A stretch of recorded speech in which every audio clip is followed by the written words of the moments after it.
Basically, you check what you submitted.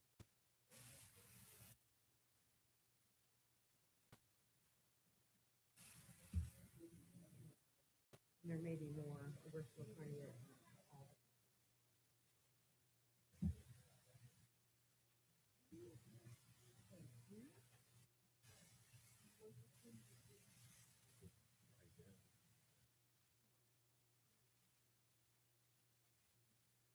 Let's put the easement in here.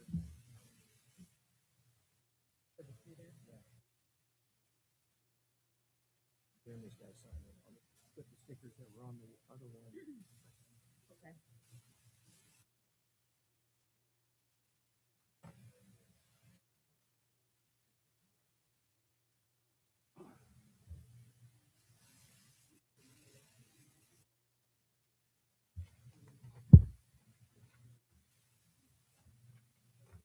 Julie, there's one down for the public hearing, and then one for each.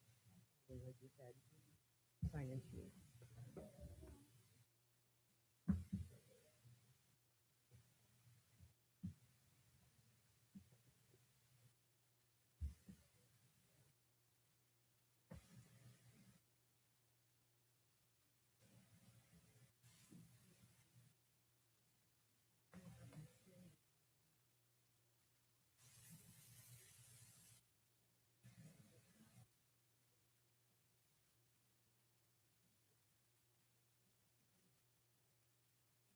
You know what I'm saying, we're done.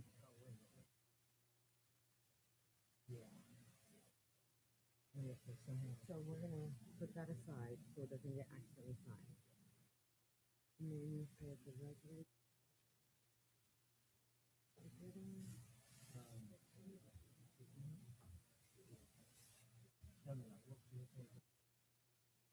It was the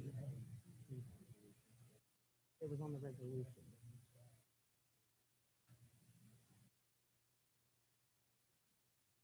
So when I send it in, and it-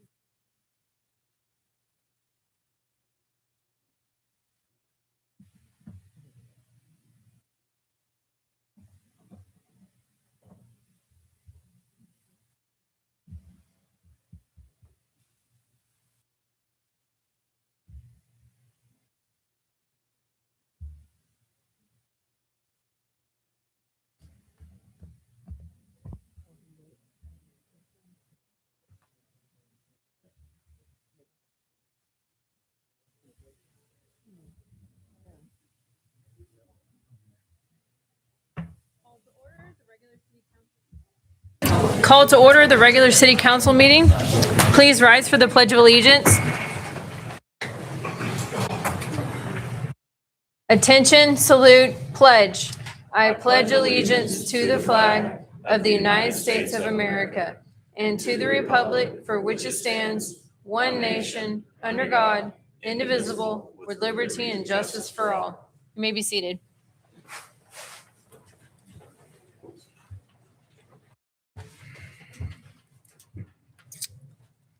Item number 3, we'll do roll call.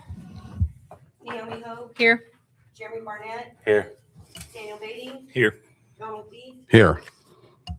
We'll move down to item number 4, general city council comments. Any comments from the council? All right. We'll move down to item number 5, city manager report. Julie? Thank you, Mayor and Council. First, I'd like to introduce 2 new employees from the last meeting, Jeffrey Downtrain, water equipment operator, and Justin Gable, water equipment operator. That doesn't make sense. I think one of them is a water maintenance person. I'm sorry. Next, I want to talk about the police station. That project is moving along schedule. They have finished the building slab, and metal framing is supposed to be starting within a couple of weeks. We did open bids last week for the communications tower. That came in well under budget, and that project will be awarded hopefully tonight to a local contractor. Fire station number 1, there were some unsuitable soils uncovered during the initial process. They brought in soil remediation, and the proof roll passed a few days ago, so they'll be starting the building pad next week, is what I'm being told. The 121st Street Bridge, we are still working on utility relocations. Once that schedule's finalized, then we'll be going out to bids on that project. We expect that will take about 4 to 5 months to complete. 257th Midway Road, they are working on the second lane now, and that project is scheduled to be complete in May or June. We did finalize the Skyview Water Tower project. It's in the disinfection process right now. They did some testing today, and another test will be performed tomorrow. If that passes, we'll begin filling the tower again and then sending the clean water to town. The water treatment plant generator, I was notified last week that generator will be delivered in early June, and that will provide an emergency power source in case we are without power. We'll still be able to send water to town from the clear wells where water is stored before it goes to town. So that's a good thing coming up with storm season. And then the wastewater plant project, there were some delays in materials that were supposed to be ordered by the contractor. There was some kind of issue that caused a delay in the order process. Those valves will be delivered in September, and then they would be able to finish. I'm being told in November. We are going to have a meeting with DQ on Friday. We'll be asking for an extension through December just to give us a little bit of leeway there. Any fines that may result from that will be offset by penalties that the contract will be required to pay. And that's all I have for you. It's an awesome update. Thank you. Very awesome. I mean, a lot of projects in flight. So, any comments from the council? Alrighty. We'll move down to item number 6, correspondence. We have a letter from Mustang Assistant City Manager Justin Battles seeking support for re-election to the Oklahoma Municipal Assurance Group Board of Trustees. Do I need to read this? Really directed to you if you. Okay. Okay, then we're good. So he's seeking his re-election. We also have a letter from Durant City Manager Pam Polk seeking support for re-election to the Oklahoma Municipal Assistance Assurance Group Board of Trustees, which is attached there. And then item number 3, we have a letter from Midwest City City Manager Tim Lyon seeking support for re-election to the Oklahoma Municipal Assurance Group Board of Trustees. So if you'd like to read those are tagged on our website. We'll move down to item number 7, presentation. A presentation to and discussion with the city council and the city manager regarding the lack of responses to emails and whether the ghost emails issues have been resolved, including any outcomes. Ms. Foster here?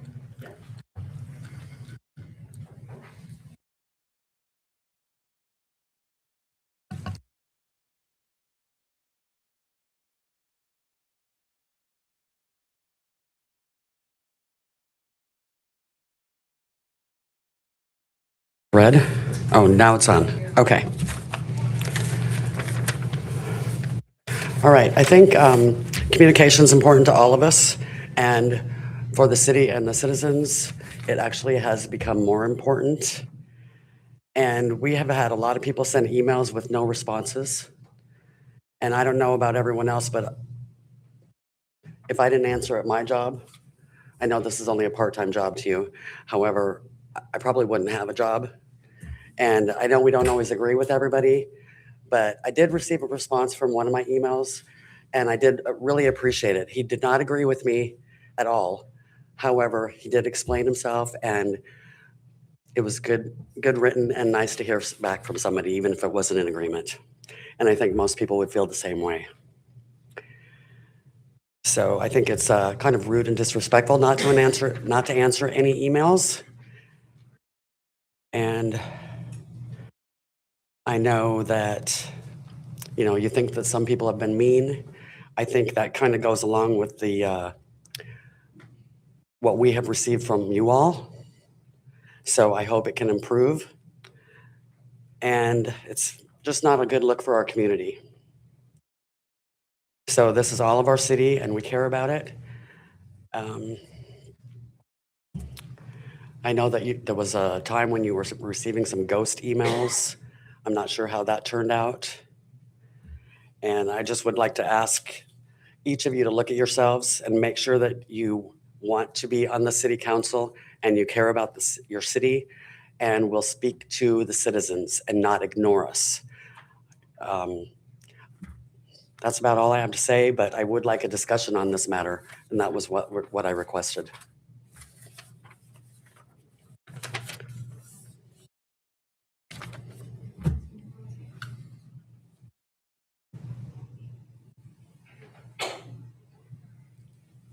I won't speak for anyone else sitting up here, but there's a lot of email traffic. For me personally, I make it a point to, at the very least, read every single email that comes in, and I try my best to respond to all of them. Admittedly, I'm sure there's some that have fallen through the cracks I was not able to. And sometimes it will take me a little bit to get to it.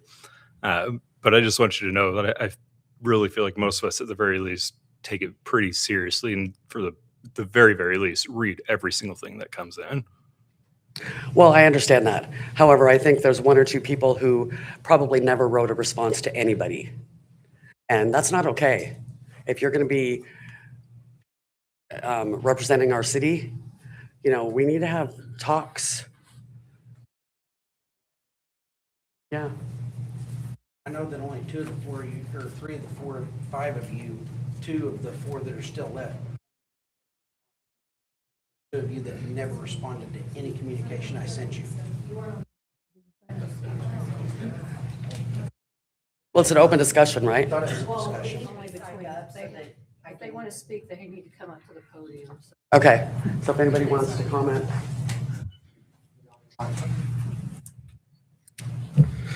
The lack of communication by at least 2 of the people sitting up here has been absolutely devastating for this community. And I'm not the only person that has had that experience.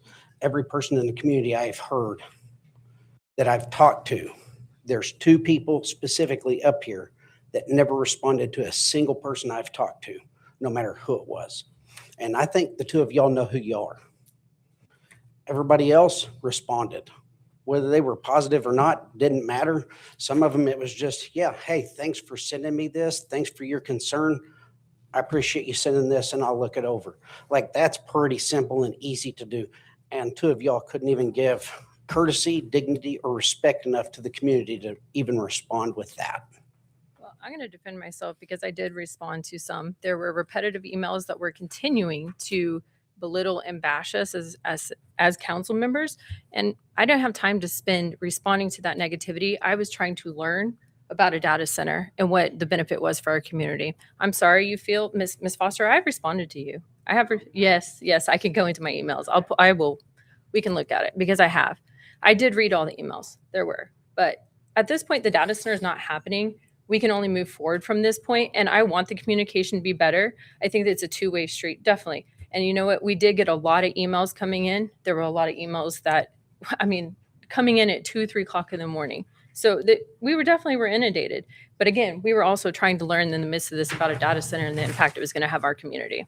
So, and I know If you're miscategorizing people sending emails not in support of something you were clearly in support of, that's not hate. That's just, we have concerns and we would like our concerns heard. Were addressed. And I've been respectful the whole time. Now, we may not always agree, but I've always been respectful to you. And you need to be respectful to everybody in this audience by responding to their emails and communications. Anybody else have any comments? I'll own it. There was a lot of emails I didn't respond to. Early on, we received a lot of emails with all of us copied on it, and I didn't want to violate any quorum laws. So I seen Ms. Hogue responding to a lot of them. If future reference, if you do email the whole council, please blind copy all of us. I think that would be a lot helpful, but I will own it. There were a lot of emails I did not respond to, but I did read every email. I read every message. I read everything you guys sent to me.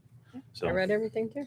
And then Ms. Foster, on the other thing, the ghost email topic, what specifically are you titling that on?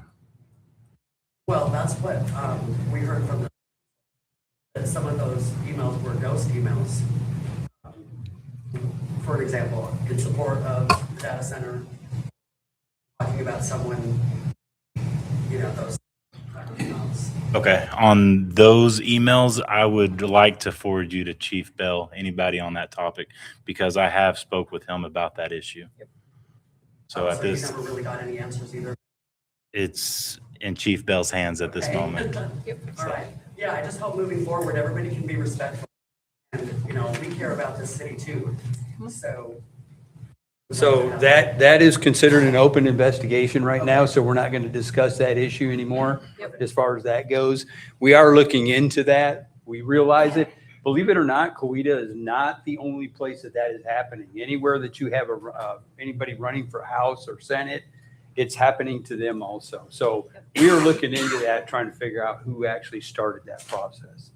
Yes, ma'am. Chief Bell, could you hand the sign-in sheet to the clerk? Or actually to Naomi, I guess. Thank you. Any other comments on that? Did you sign in? Thank you. Yes, I did. Okay. David Seals. Okay. The question I have about this is not whether or not anybody responded to emails or correspondence.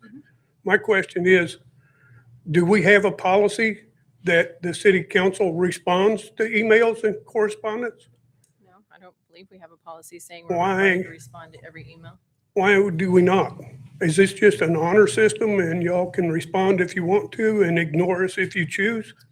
Formerly, we had council members who didn't even have computers or access email. Formerly, prior, we did not have, this is the first council that has emails. There were council members previously that didn't have emails. So I think it's something that was historically not enforced. There wasn't a rule for it. So I don't know of a rule unless. are we required to respond to every email? No, you're not required, and it's really each counselor's prerogative as to whether or not they respond or not. It's, for different wards, they may have different issues. Yeah. Sure. And in any city that I've worked for, it's not required in any way.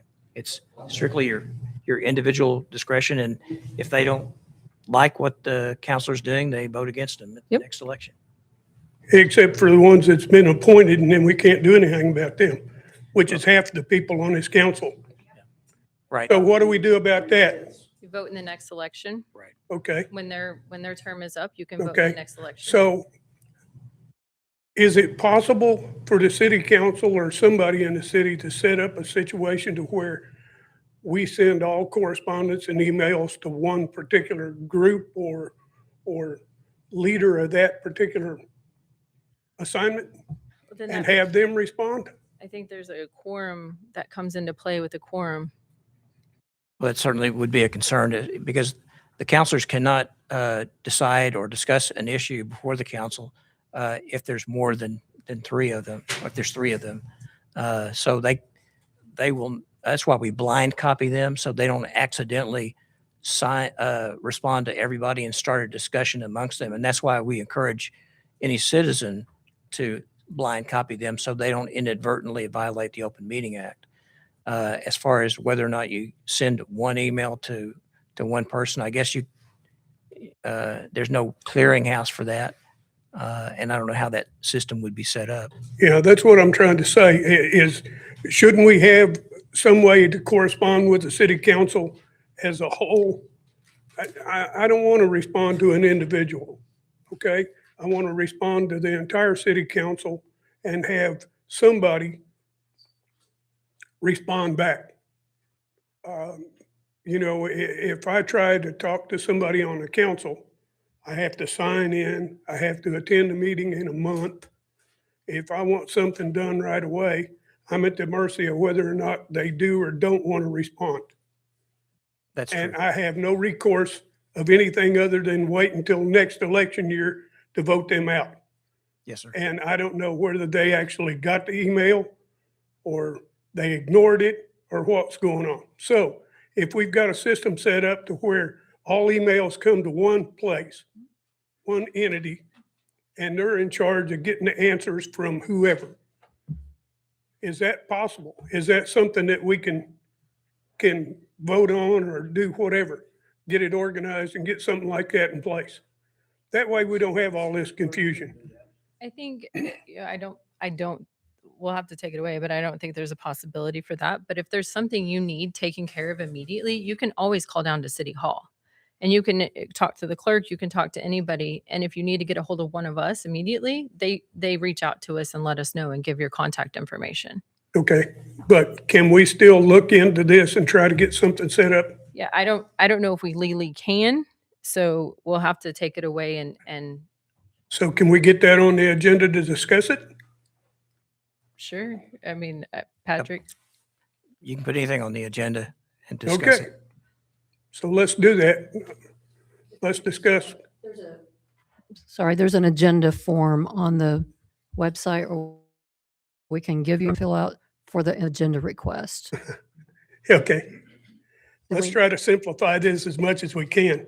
I'm talking to the entire city council here and I've got to go get a form and fill it out.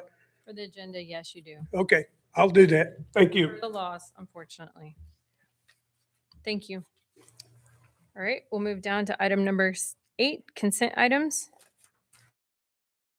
Motion to approve. Second. Naomi Hope, Yes. Jeremy Barnett, Yes. Daniel Beatty, Yes. Donald Beat, Yes. All right, we'll move down to item number 9. We have no items to be removed from consent. We'll move down to item number 10, administration. First item is approval of the purchase of a complex narcotic tracking software and storage system for the fire department. Discuss and consider approval on the purchase of a complex narcotic storage and tracking software for the approximate cost of $28,000 paid from grants fund. Brian. Mayor and council, thank you. What this request is the narcotics that we keep inside of our ambulances. So I actually found this product 2 years ago at the biggest conference of the nation. And we had problems trying to afford it. And luckily the opiate fund, we identified that we could use some of the opiate funding to apply for some of this if approved. So what this is it's basically a pill bottle that has a colored cap and has a RFID tag in it.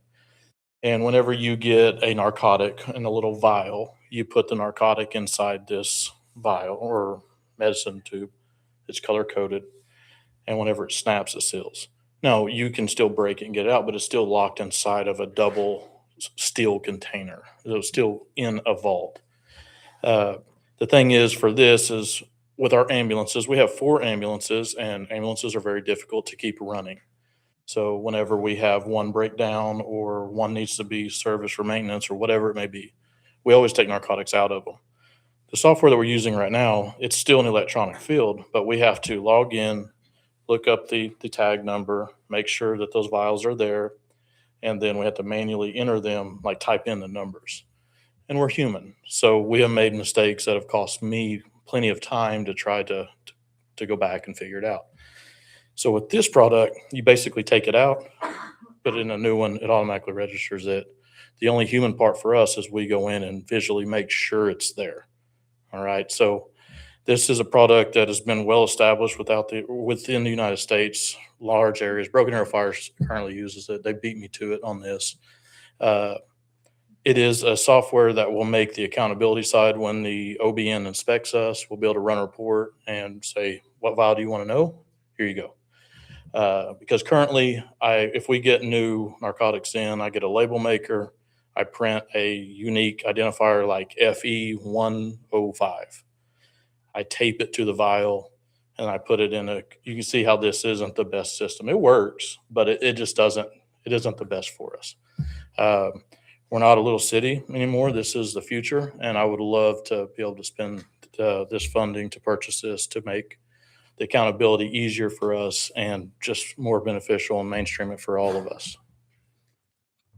So if you have any issues with the software, do you have like a fallback system back to manual tracking? I'm guessing if there's something wrong with the software. Yes, ma'am. Yeah, Okay. we can still do that.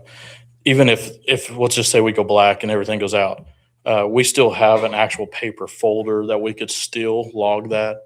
I'll stay up to date with that because even though I love electronics, it does fail. No questions asked. It will fail.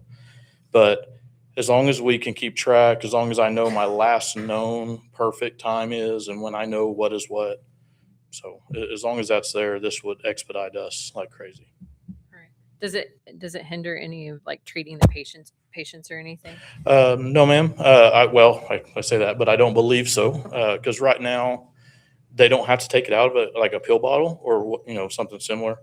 But again, it's just happened. Chris is here. Have you had any problems opening? No, we have color-coded capsules, so we Yep. So Chris is not here for this matter, but but yeah, he's living it right now. So for us, color is always better. I mean, with anything we can do to make our lives easier, just say grab the pink, need two pink, two red, two whatever. But this purchase is for stocking plenty of capsules, everything for us to live it and breathe it, and changing the vaults in our ambulances, changing the vaults in the fire station. That will be interchangeable to move to the new fire station with nothing that will cost us any more money. So everything would be ready for the move if approved.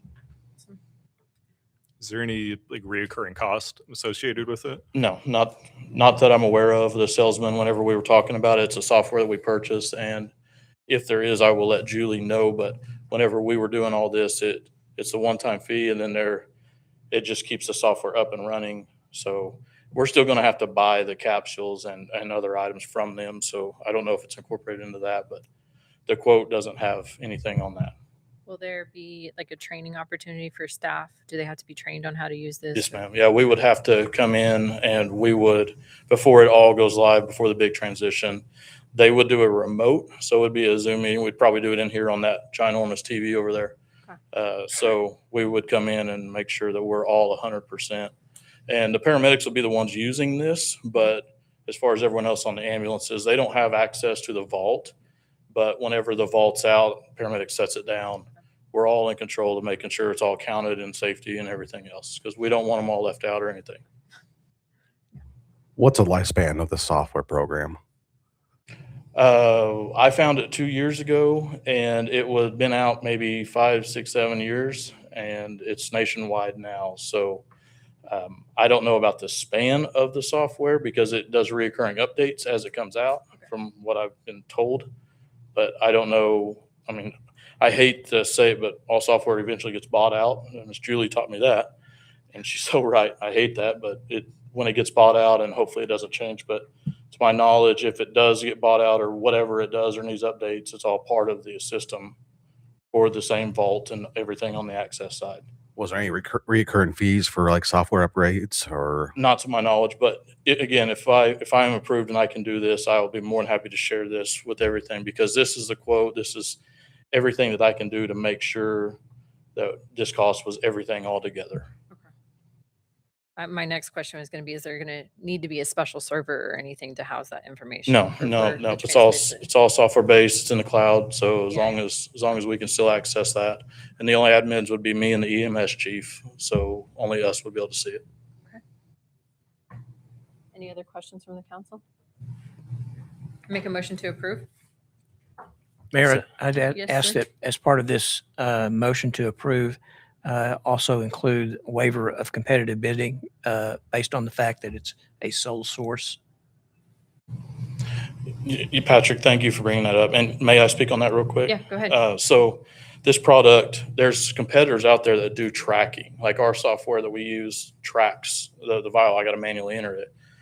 So this is a sole source letter that was attached, but it is, there's other vendors that do this, but not the RFID technology part of this. So Patrick and Julie and I we're trying to make sure we comply with everything because I don't have nothing to get quotes against for this specific technology of when you lock the capsule. So does that clear that up? Does that make sense? We're not trying to get around the bidding process. It's just the vendor is saying the sole source letter is good. Broken Arrow used the sole source letter, but we want to make sure we comply. So I hope that is clear enough. Yes, thank you. Okay. I make a motion to approve waiving competitive bidding. Second. Naomi Hope. Yes. Jeremy Barnett, Yes. Daniel Beatty, Yes. and Donald Meade. Yes. Alrighty. Move down to item number 2, public hearing on proposed amendment to the City of Coweta zoning code to establish a new zoning code classification, patio home PH district. Public hearing before the city council has been initiated by staff to amend the city of Coweta zoning code by adding a new zoning district.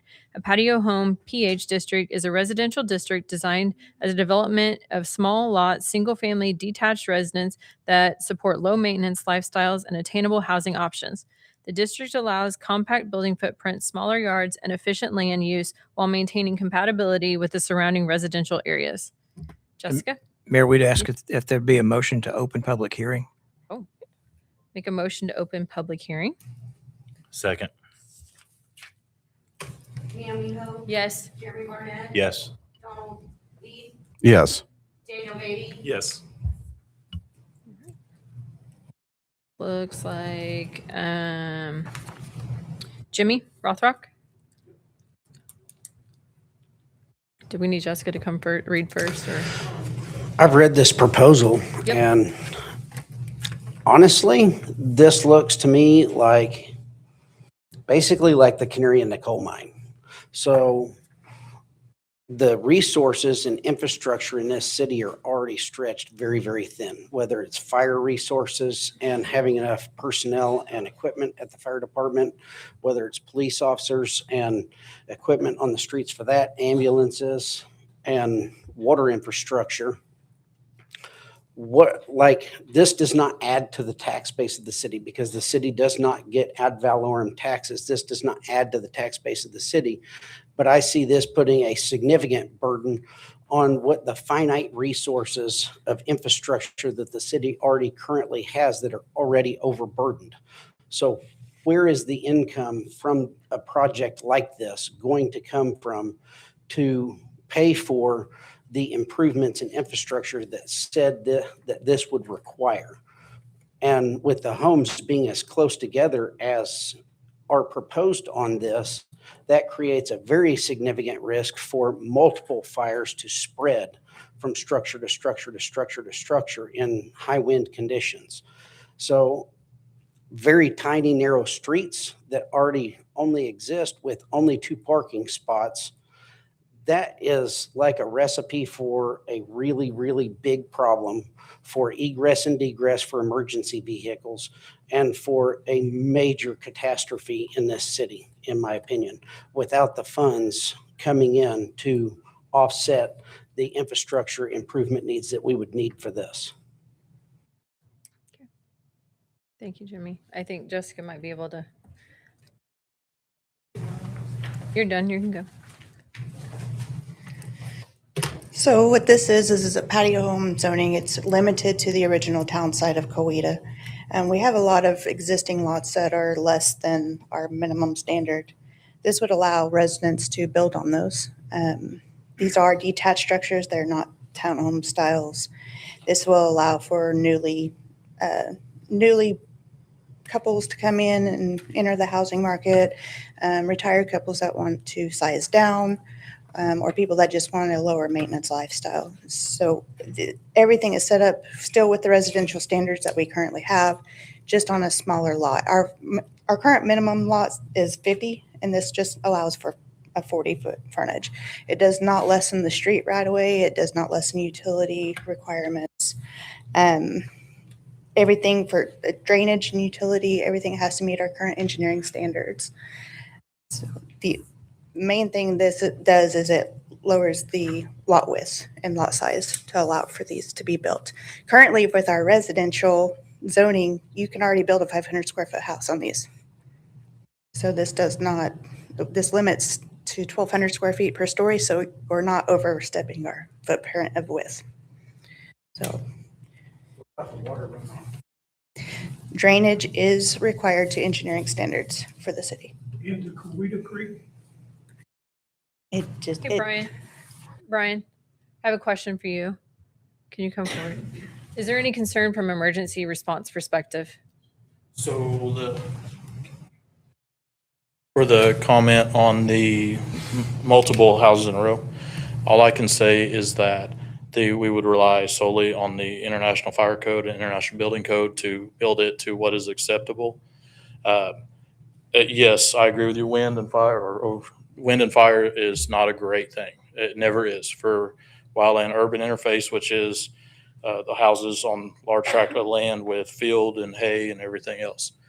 But all I can say is that we can rely on the codes to ensure us that we're building them to the right standard and enforced at our level or her level. Yep. To maintain that for the firewalls and the fire breaks and the separation requirements of that.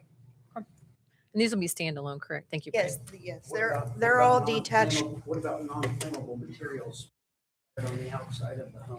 These are all detached structures that are required to be built to the International Building Code and the Fire Code. And all of these will have to go through a rezoning process if somebody wants to do it. So they have to bring those in the site plan to you guys to be approved as well. Their Yes. requirements. Okay. And in downtown, we have small lots. I mean, Yes. and we have a lot of dilapidated. So this would be an That's opportunity correct. to revitalize the area within the downtown, Absolutely. proper Coweta Yes. downtown. And like the comment he said about anything that we can limit ourselves to reduce fire. Yeah, some of those items like that Making it masonry or metal siding and asphalt or metal roof. Agreed. I have a metal house and I'm in the middle of a hayfield. I'm not too worried about it myself. I appreciate those. And if that's something we want to move towards with Yeah. requirements, I support anything that's going to lower the chances for us to have to do that. And that's something that you guys can add to this at this time to change, so.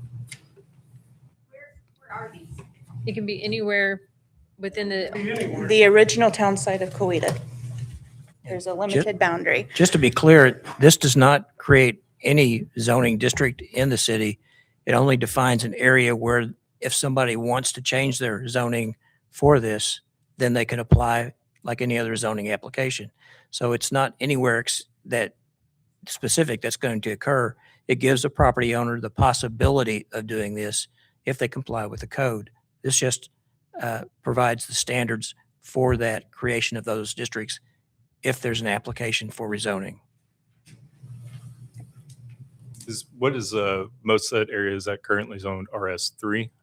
Yes, most of it's owned residential with the 50 to 60 foot lot width requirement. What's the main difference between the RS3 and the patio home again? The width of 40 feet and the smaller lot size of 4,000 square feet versus 5,000 square feet. How many of those homes can you put on a standard city lot? Just one, Just one one residence per lot, yes. per city lot. Yes. You're gonna have a whole lot of area. Do most of the lots that are currently there, they don't qualify to be built on as an RS3? Yes, that's Correct. correct. They would have to go through the Board of Adjustment and pay the fee to have variance, or they would have to apply for a PUD. So either way, I mean, they can still do it, but there's other ways. This would allow them to do a standard rezoning. Still come before the Planning Commission and City Council to do so. Just kind of makes it more streamlined for a Yes. builder, essentially. Yes. Okay. any other questions from the council? This is just for new builds, right? Yes. I noticed there was one on sidewalks. I'm for sidewalks. It's just more my question mark is, say if you have a new build and then the house next to you doesn't have a sidewalk, it kind of dilutes the fact of the need of the sidewalk.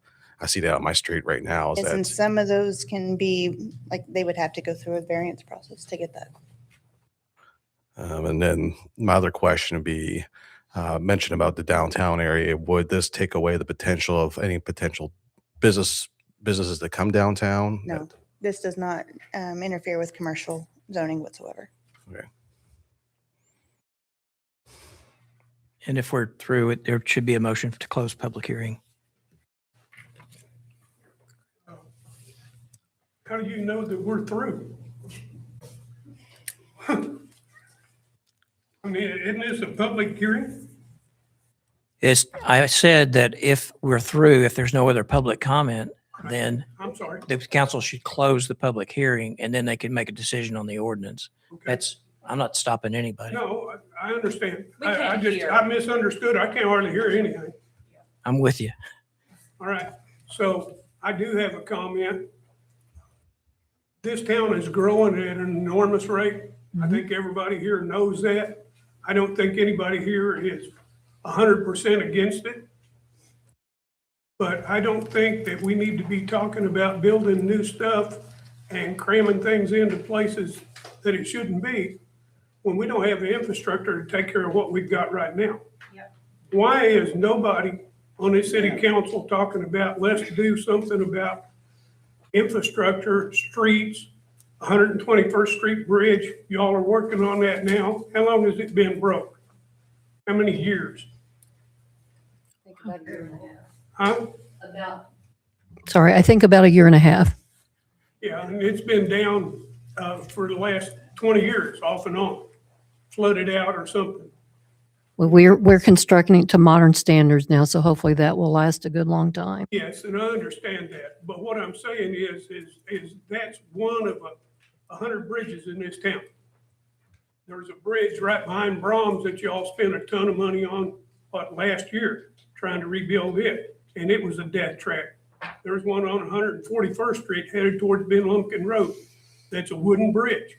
It's got asphalt poured over the top of it. We got enough stuff to fix to not worry about building anything for 2 or 3 years. Well, there's not even curbs or storm drains downtown. Coweta Creek right now is washing my neighbor and the neighbor south of me's yard completely out. I think y'all are aware of it. He's already hauled in probably 100 dump truck loads of gravel and dirt trying to reclaim his yard, which the city claims is no responsibility of theirs. You know, what do you do about that? We're going to build more houses, more drainage, and there's only one creek out of this town. And nobody has cleaned the creek out or tried to rechannel it or looked into what we're going to do about erosion. So why are we concerned about expanding and building when we don't have the infrastructure to maintain what we've got now? I think that's something that the city council and everybody involved needs to start thinking about. We're outgrowing what we've got, the infrastructure to take care of. Somewhere we're going to have to start worrying about infrastructure. And we better start worrying about it pretty quick. All these people move in here, the first thing they're going to start screaming is, where's the infrastructure? Where's the support? We barely got enough fire support right now to take care of the town. In fact, I'd wager that if you asked the fire chief, he'd say, we don't have it. We certainly don't have a police. We need a lot of other things other than new housing projects. And just to reemphasize, this does not create a new housing project. This is just It's for private development to perhaps use property for these purposes. Kathy, I saw you raise your hand. What you got? There's already people building homes, so it's just another person getting a chance to build a home, only smaller, correct? Yes. Same size lot. Yep. Empty lots that are within the downtown area that they can't be currently built on. Did you have a question, sir? I do have a question. Has any developer, anyone approached the city about buying up big blocks in this proposed zoning area and developing it? Not that I'm aware of. They will as soon as they approve this. There has not been any Yeah. developers approach us. We have had individual lot owners that want to be able to build, but their lot is not big enough and the lots on either side of them are already built on. Yeah. And so their lot is kind of useless unless they sell to one or the other. So this would give them an opportunity to be able to build a home Correct. on a lot they own. Yes. And again, any new zoning that comes in, whether it's private or developer, would have to go before the council The planning commission and the planning council. commission, yes. Would it be possible, it says it would allow like sheds and carports and stuff like that. Is it possible to remove that since the lot is already so small? We can remove the accessory structure but we do have guidelines for those as well. They can't be bigger than the house. because they can't have more lot coverage than, there's a certain percentage of lot coverage that residential homes can have, and those will all stay in place, just like the residential zoning. So either way, they wouldn't be able to build a big old shed in the back, so.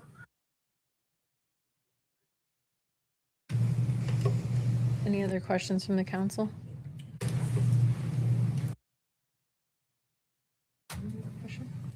I make a motion to approve. This is just the public Oh, hearing. sorry, public hearing. Close the public hearing. Yes, make a motion to close the public hearing. How to do that first? I've got one more comment. Yes, sir. I haven't heard one positive thing about this in the whole meeting, the whole hearing, and y'all are going to make a motion to pass it. What's the matter? Did you not understand what everybody else is concerned with? or I y'all understand their just don't care? concerns. No, I do care. This allows people to have an opportunity to build a home in our town, an individual in our town. Everybody that cares to And come to this- this meeting. has This is opposed just it. for giving us the option to add this to our zoning code. It's not saying we can go out and have 5 people build homes tomorrow. This is saying we're allowing the PH zoning code to be in our code and allow people the opportunity to build a home on I a lot they understand own. What's wrong with That's letting them not- continue to go through the variance process like they're Costly, doing? expensive, and they still, Time and consuming. very time consuming. So, and they still can't because of the lot sizes. Well, if Like you it- don't have anybody wanting to build, what's the problem with time consuming? well, it's, You don't have anybody in line to build anything. We have had individual property owners ask, Oh, so Not you do have some developers. People that's interested now. yes, individual property owners. Who would have thought that? I'm just saying, what positive thing have you heard in this hearing? This Makes you want to pass this bill? this to me seems like a good opportunity to take some dilapidated or vacant lots that currently are just being unused and allowing someone to build a home on it, Yep. which and be a part of Coweta. is a benefit to the city. This also can help our downtown economy grow. Well, we would get sales tax revenue from the build From- of it yes. as well. That's correct. Construction. So. All right. Any other comments from anybody? I make a motion to close public hearing. Second. All right, so then, yes, Yes. Yes. Yes. we'll move down to item number 3, proposed amendment to the City of Coweta zoning code to establish a new zoning code classification, patio home district, discuss and consider possible action on the approval of the conditions, or denial of ordinance 915 and ordinance amending City of Coweta Code Title 12, zoning chapter 12, residential districts, by adding an article 12-7F titled PH Patio Home Districts, establishing a new patio home district classification, describing the characteristics of the zoning district, identifying certain permitted principal uses, establishing certain development standards, as well as a site plan and plating requirements, providing for servability and declaring emergency. Same item. If anybody has any more questions, I'd be happy to answer. Any questions from the council?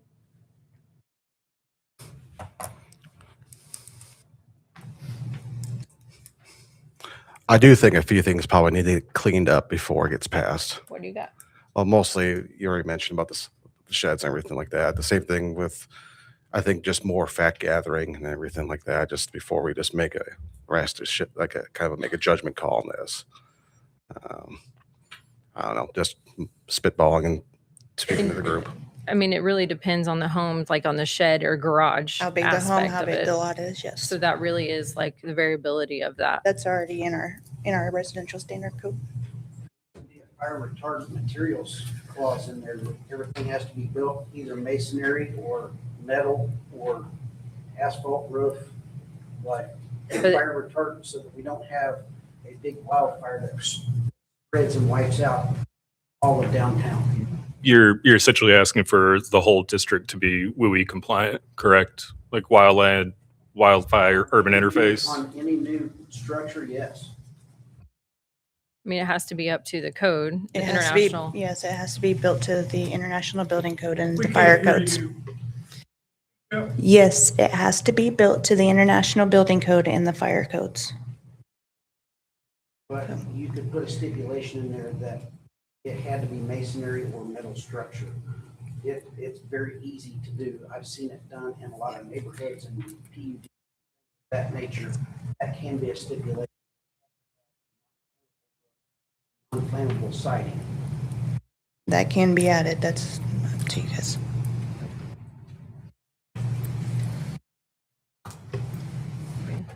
Would that help with any questions on that, making it?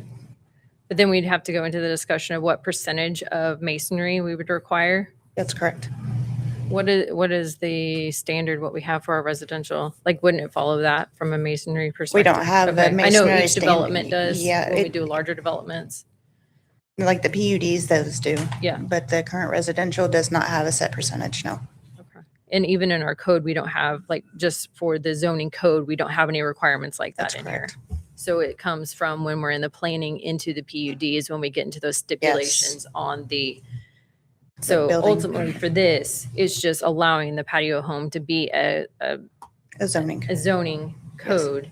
And then the requirements of the shed and stuff like that would be retained in the PUD. In the residential code. Okay. In our residential zoning code standards, yes. Okay. Because I feel like that is more of like this, the PH just allows for the home, but when it comes before the planning, that's where the They specific- can require them to do fire resistant at that time to build. Yeah. Okay. for And their then the rezoning. specs on the garage based upon the home size and Correct. that is where Mhm. the finite becomes. Yeah, we already have those standards in place. Okay. So Any other questions from the council? I make a motion to approve.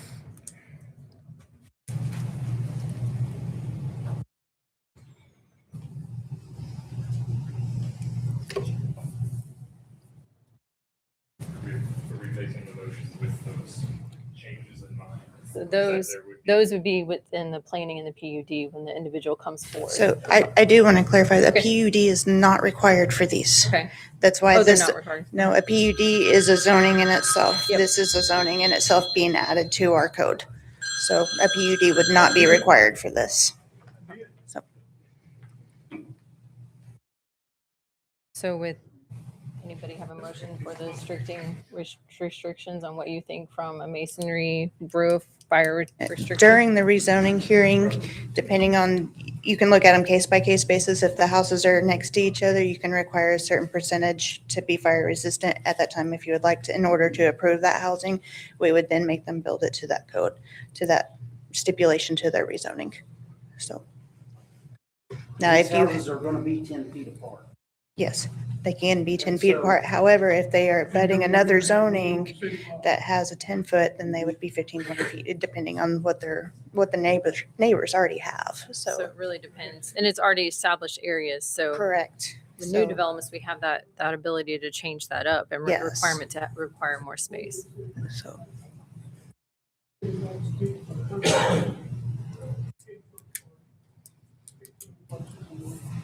Put a side yard on either So there's a motion to approve. Is there a second?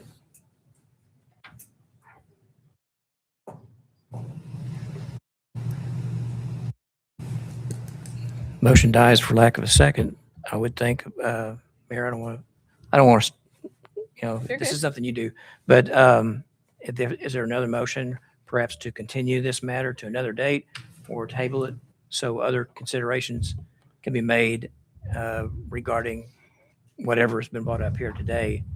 I really suggest not doing it on the fly here. Mhm. I think it should be something that development deals with and looks at what other cities have done. So and this zoning was made by looking at other cities and what they have done. City of Broken Arrow, City of Tulsa, other communities with the same issue. But I'll be happy if you want to table it to sit down with anybody that has any questions and go over it. how much time do you think you'd need in order to look into these? I can have it done by next city council. I can send all that out this week. So let's continue to next meeting then maybe. Anybody want to make a motion? for that? I'll motion to table to the next council meeting. A second that?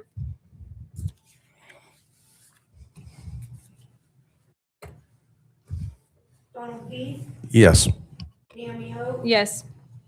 Jeremy Burnett, Yes. Dave Bailey. Yes.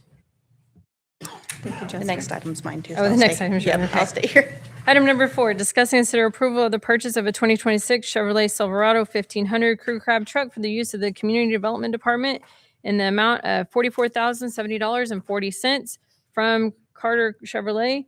Consideration and approval of purchase of a 2026 Chevrolet Silverado 1500 Crew Cab for use by the Civil Infrastructure Inspector in the amount of $44,070.40 from Carter Chevrolet to be used by the Community Development Department. Jessica. So this is a vehicle for the new position that they will be required to drive, so we would need this. We asked several, 20 or so dealerships for these are state contract prices. And so we got 3 back, and this was the least expensive option that is available. We would have it delivered. It's over 2.5 hours away, so the delivery fee is less than 2 people having to go get it and come back. And the civil infrastructure inspector starts on May 18th. Is this a 4-wheel drive truck? It is. Okay. Which is often needed in the new developments, so.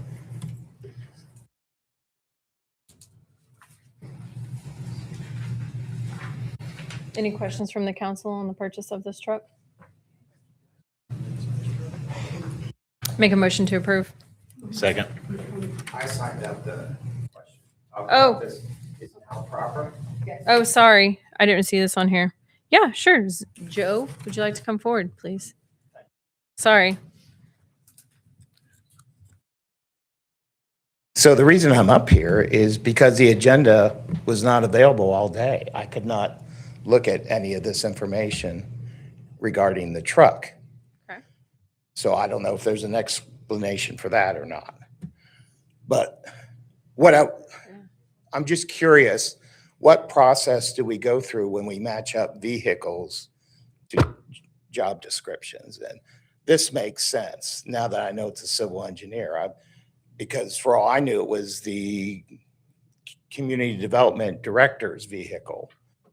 And it doesn't make sense for her to have a gas guzzling brand new crew cab pickup truck. Yep. So Agreed. I would think she spends a lot more time behind the windshield, maybe going to Oklahoma City or other meetings. So something more fuel efficient. So if anyone could just tell me what the process is when you look at vehicles. And I know we're all on personal budgets. I look at, do I buy 2026 or do I look for a 25 or 24 model where somebody else is taking the big depreciation hit? Now, the fact that it's a government contracted price, so we get it, that makes more sense. So if anyone could speak to that, I'm finished. Thank you. You're good. Thank you for coming up here. Julie, do you want to speak to it? Yeah, I'll just say that each department head, when they have a need for a new vehicle, submits a request. It's evaluated by staff. You know, a lot of it's based on what's been used historically, and sometimes we look and say that vehicle really doesn't make sense anymore. Let's go in this direction. So we do look at it on an individual basis each time, and then bids are requested from the state contract. Typically, we have in this case, we're kind of in the middle between the model years, and we were actually fortunate to find one available right now. Otherwise, we may have had to wait for months for an order to be placed to get the pricing that we were able to get on the state contract. And is that why it's not local also? Yeah. Yes, there was one local, and something happened. They did not have anything available until Okay. later. They didn't have a date of one being available local. We did check with over 20 dealerships, local and statewide. Yeah, this is kind of unusual that we needed it pretty quickly because of this new position being added. But typically, vehicles are requested during the budget process, and we have several months to get the vehicle ordered and wait for it to come in. As you can ask the police department, they sometimes wait for a year for vehicles to come in. So that's our standard process. Did that answer your questions? Yes. Okay. So do we have if we're going to buy a truck and we're going to buy one that's 4-wheel drive and so on and so forth, I understand that. Is this a city vehicle, or are we going to have this as individual department vehicles? In other words, if something happens to somebody's vehicle in the city that needs the use of that truck and it's not being used by the development, are they entitled, or do they have the right to use that vehicle? I'm not exactly sure what you're asking, but the vehicle is assigned to a specific person in a department. Yeah, If something happens to it, then that's exactly what I'm speaking about. Do we have a motor pool? No. Or do we have individual vehicles? They're both basically individual vehicles. The Public Works Department has a couple of well, they probably don't have a couple. They may have one extra. The Police Department has a couple of fleet vehicles that they use for their, what do you call your reserve officers, pool cars. But for the most part, they're assigned to individuals. We don't have the luxury of having a lot of extra vehicles laying around, so. Exactly. That's why I was wondering why we had them assigned to particular individuals. So in other words, if she doesn't want to give up the truck, we got to go buy another one. This position, Because theirs is broke down. This- I don't understand that. Is your concern if, like, say, fire chief's truck broke down, that he couldn't use her truck? Is that what you're worried about? Exactly. No, they would discuss it and yes, let him use We it. actually have the fire chief that offered up a training vehicle to use until this one could come in. It looks like we may not need to do that, but we do have a few vehicles in the city that could be used if needed. So I don't know what your real concern is. I don't, well, my real concern is we're paying $44,000 for a truck that nobody can use but her. And that's not, Well, it's not her, it's for the inspector, and they will be out in the field practically all day. So, I mean, that's why the vehicle's needed. And in the event of an emergency, It's for her department, yes. so it's a vehicle that belongs to the city, so it should belong to any department that needs it. Okay, that's your opinion. Thank you. if there is an emergency or somebody needs it, I'm sure they discuss interdepartmentally and will utilize and leverage the vehicle if there's one available. I've seen it in the past. I don't manage the day-to-day. I'm not here, but I have seen other Also, departments. Julie, This it's is- partially my money too, so thank you very much for considering what I said. Okay. with our snowstorm that we had, we did offer up our code enforcement officer's Yeah. vehicle because it is four-wheel drive, that they had Yes. full access to that in that event. So yes, we do help other departments if we need to. Yeah. So And I know in the past, we didn't have four-wheel drive within the streets and stormwater and all that. Correct. Like, and so there was a vehicle that was leveraged. There was a green one that was leveraged for a long time. Yes. So I know that they do use it, like interchange. So if there is something in a need available, they do allow others to use the vehicle. And just out of curiosity, what is the policy on personal use of a city vehicle? Will it be housed on city property overnight or at? yeah, this will not be taken home. This is not a take-home vehicle. Yeah. Okay. I think the police department is the only one that has the take-home vehicles.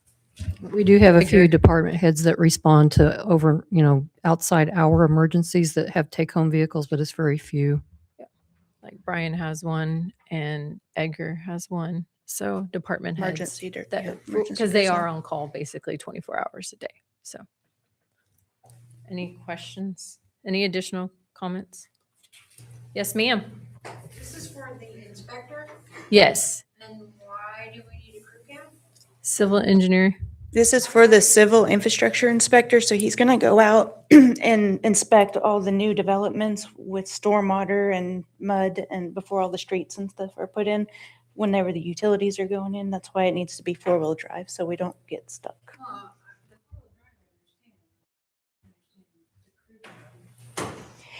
The crew cab and the standard cab was actually about the same price. I'm sorry. The crew cab and the standard cab was about the same price. So And there that's potentially could be multiple people that would need Yes. to be going to a site to. correct. Okay. Besides that, if it's a city vehicle, the water department can use it. Yes, if needed, they would be able to use it. Any questions from the council? Any other comments from? Okay. Any questions from the council? Make a motion to approve? A second. Thank you, Jessica. Thank you. Neil Memo, Yes. Jeremy Burnett, Yes. Daniel Beatty, Yes. Donald B. Yes. We'll move down to item number 5, memorandum of understanding with the Wagner County for computer-aided dispatch, MOU between Wagner County and the city of Coweta for Central Square computer-aided dispatch. Chief Bell? you gonna come talk? Yeah. It's all right. Oh, computer-aided dispatch system, wonderful. Council, Mayor, thank you so much for allowing me to come up here and talk to you about this. This is an important project that we're trying to prepare for the new building, the move that we're getting ready to do into the new Coweta Police Department. In order to do that, I'm going to have, number one, I'm going to have two departments going at the same time because you have to make sure your dispatch works properly before you move into the new one. So we'll be running both of those. This system right here is a new CAD system that we're trying to get.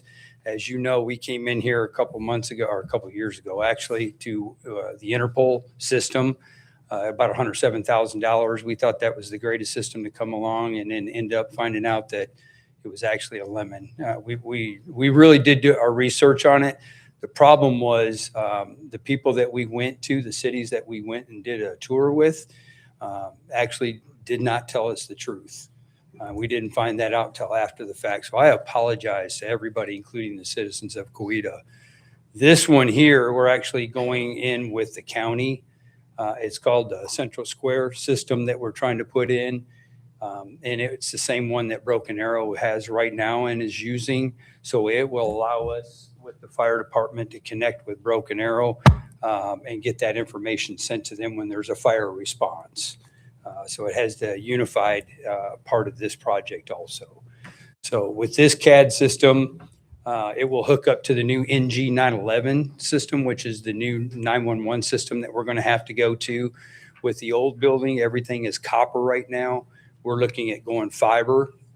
With fiber, we're going to have to upgrade our NG 911, the 911 system that we have right now, to the new NG, and that's a different product that we're looking at. So with this here, it's an 80-20 grant, and this is the MOU that we're going to sign with the county to work with them so that we don't have to pay the full price.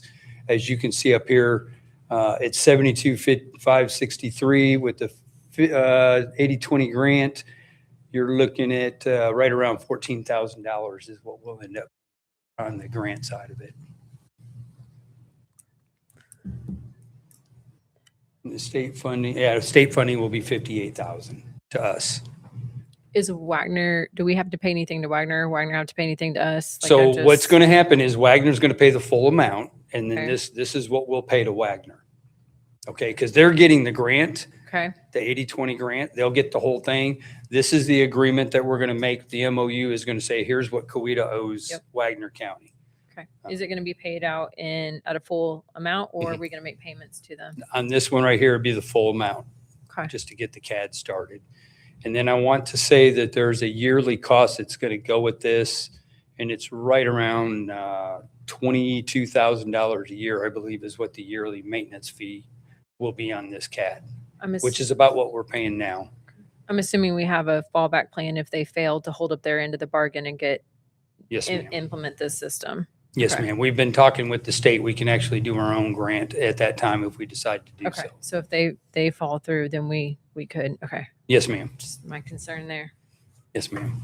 This allows you guys to, or if we could get the city manager to sign the MOU along with the mayor, and we can send that over because the commissioners have already signed it. Okay. Do you have a date when it will potentially when they will move forward with this or get this established? Like, Well, I talked to Mark Ketchum today. He's our E911 commissioner over there at this time. What he's telling me is once we get this signed, he's going to go ahead and apply for the grant through the state. We look at about 90 days down the road before the grant should come back approved and allow us to start that process. My goal is to have this all set up, ready to go and into the new building as we get it built. yeah, because that's my concern, us moving to the new building and not have the system established. Yes, ma'am.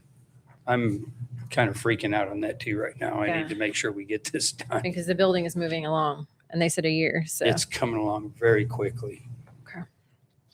all right. We don't need a motion or anything on this since this is a memorandum, right? Correct. No, it's You need a it's for your motion. approval. Oh. It's treated as a contract. This is actually an interlocal agreement, so it will be subject to Oklahoma Attorney General approval. And if he fails to approve it within 60 days, it will be deemed approved. Okay. Right. Thank you, sir. So we just need any questions from the council on this? How much will this increase communication between Coweta and Wagner County? It's going to increase it tremendously because this goes from a server system, which you asked about the fire department earlier. Now we're going to go into the cloud-based, which is a better system for us, because what this will allow us to do when we get this is, let's say dispatch goes down for whatever reason, I can go anywhere in the city with a computer. If I have a laptop, I'll be able to connect into this and actually start working the system no matter where I'm at. So it will definitely help us out, and it gets rid of the servers, which we all know is a pain. I hate servers. You mentioned Broken Arrow.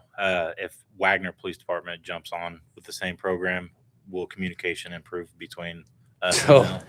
That's funny that you asked that question. Wagner right now is in talks with the county to actually be taken over. Their PSAP may be going away, maybe taken over by Wagner County itself. We'll be the only other PSAP in Wagner County. It'd be Coweta and Wagner themselves. So we have a really good working relationship with the E911 center over there with Mark Ketchum right now. As you know, we worked with him quite a bit when he was in Broken Arrow. Good relationship. That makes me feel better. Yes. Okay. Any other questions from the council? Okay. Make a motion to, oh, did you have a question? I make a motion to approve. Thank you. A second. Next. Naomi Hope, Yes. Terry Barnett, Yes. Leo Beatty, Yes. Donald Dean, Yes.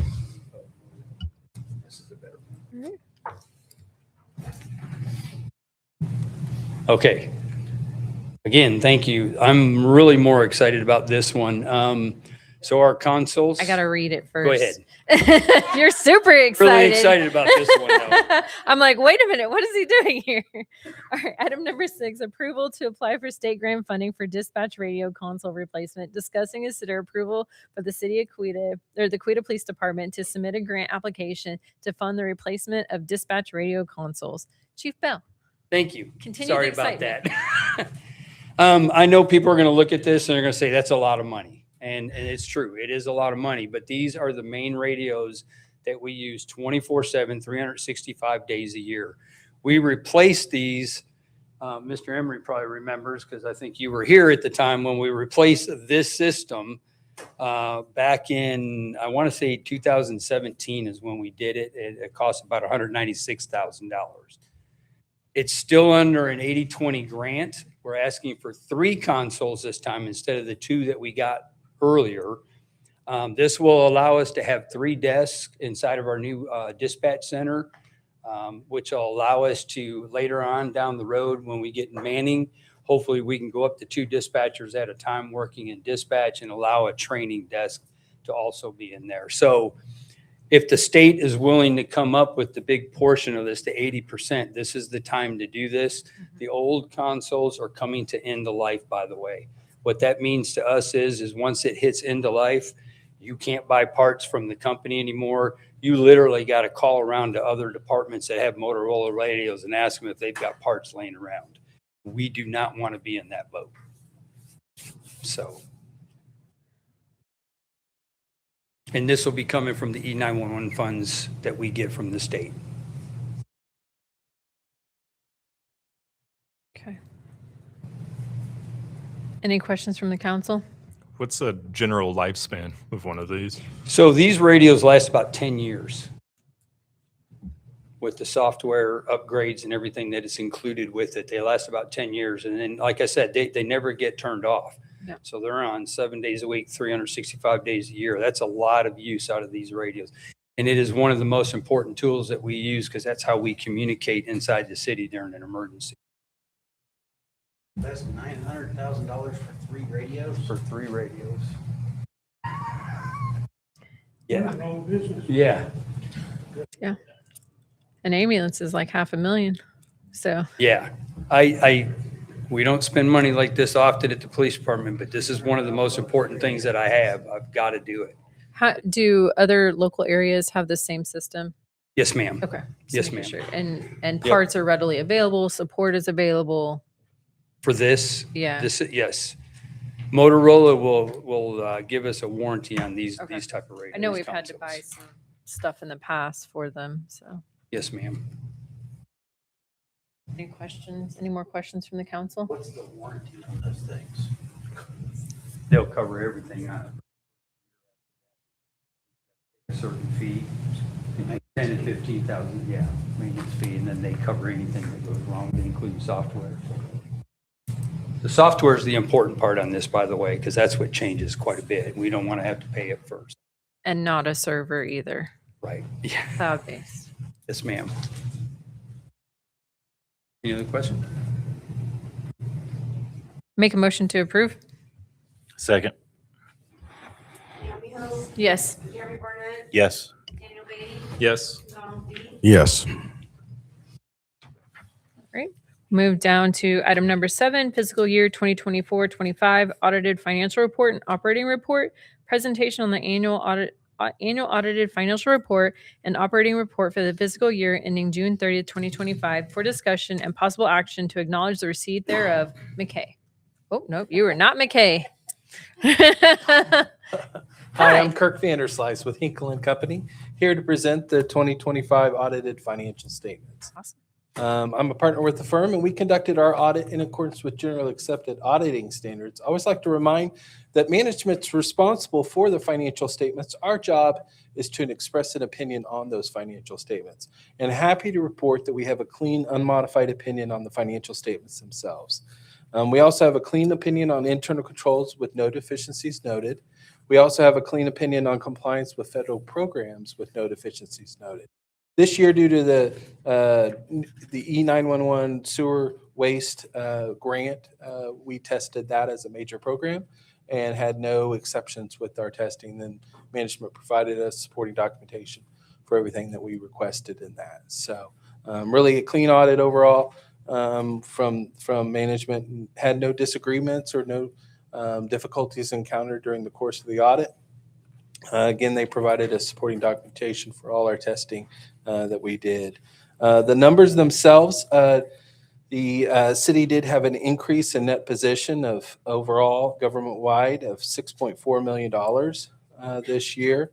On a fund level, they had a increase of $176,000 in the general fund or the governmental funds. Really, the financials are pretty consistent with previous years. Things have good positive cash flows and financial positions currently. You did have capital asset purchases, a lot of them from that grant, from the sewer activity and other activity as well for capital improvements. Happy to answer any questions specifically from the testing that we did or the financials or footnotes that we have presented here. First, I want to say this is awesome to hear the great news. So this will be available on the website, correctly? Yes, I'm sorry it wasn't included in the packet. We just received the report today, but we will add that to our website tomorrow, and it will be available for the public to see. And we also, upon acceptance, will post it with the state auditors. Okay. And it'll be posted on their website as well. Awesome. Any questions from the council regarding this?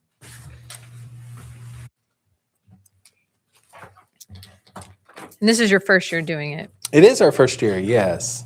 Yeah. But we're a local firm here in Tulsa, and we specialize in governments and nonprofits.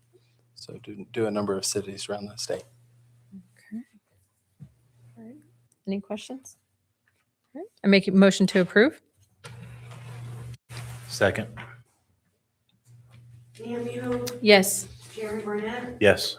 Daniel Beatty, Yes. Donald Dean, Yes. Thank you very Thank you much. so much. Appreciate it. We'll move down to item number 8, Resolution 2026-10 regarding budget amendments. Discuss and consider the approval of Resolution 2026-10, a resolution of the City Council of the City of Coweta adopting amendments to the annual appropriations for the budget of the City of Coweta, Oklahoma for fiscal year ending June 30th, 2026, appropriating $46,100 in the Capital Improvement Fund from unencumbered fund balances for the purchase of vehicle for the civil infrastructure inspector in the Community Development Department and appropriating $28,000 in the grants fund for unencumbered fund balance for the narcotics inventory control system for the fire EMS department. Okay? Thank you, Mayor. Good evening, council. This is just an item to give us the legal authority from the accounting perspective to put the budget to match the acquisitions for what you heard of earlier, the Narcan project from fire department and the truck for community development for the civil infrastructure inspector. Any questions of me? No, I don't. Does anybody else have any questions? Okay. Thank you, Mayor. Thank you, council. I make a motion to approve. Second. Naomi Hope, Yes. Jeremy Barnett, Yes. Daniel Beatty, Yes. Donald Beast, Yes. We'll move down to item number 9, Oklahoma Municipal Assurance Group Board of Trustees election ballot. Discuss and consider action related to the casting of a vote for 3 trustees to the Oklahoma Municipal Assurance Group. Julie? Thank you, Mayor and Council. This is for the OMAG Board of Directors. OMAG is the insurance company the city has all of our coverage through, and they elect board members on a 3-year term, rotating out every first and second year. Up for this year, the incumbents are Justin Battles. He is the Assistant City Manager for the City of Mustang. Tim Lyon is City Manager for Midwest City, and Pam Polk is the City Manager for Durant. I know all 3 of these individuals as incumbents on the board. Honestly, I think the only other ones I know that are on the ballot, maybe Cecilia Taft. I think I've met her a couple times, but the other 3 that are incumbent, I am familiar with them and I would recommend their vote. But that is up to the council to make that decision. So for the new council members, this is every year they come forward and ask, make sure I'm saying this Yes, correctly. if there's someone up for reelection, typically they send you a letter of support so you can see what they're about. Their biography is also included in the packet here. And we typically would go with someone who has experience on the board. It's a fairly complex board dealing with multiple types of insurance coverage for many cities in the whole state. And again, I am familiar with those 3 people on the board currently. So if you have any questions on any of the candidates, though, I'll be happy to try to answer that for you. Any questions from the council regarding this item? I make a motion to recommend, or do I just submit the ballot? What is Justin and- Battles, Tim Lyon, and Pam Polk. Justin Battles, Tim Lyon, and Pam Polk for submission of ballot. Second.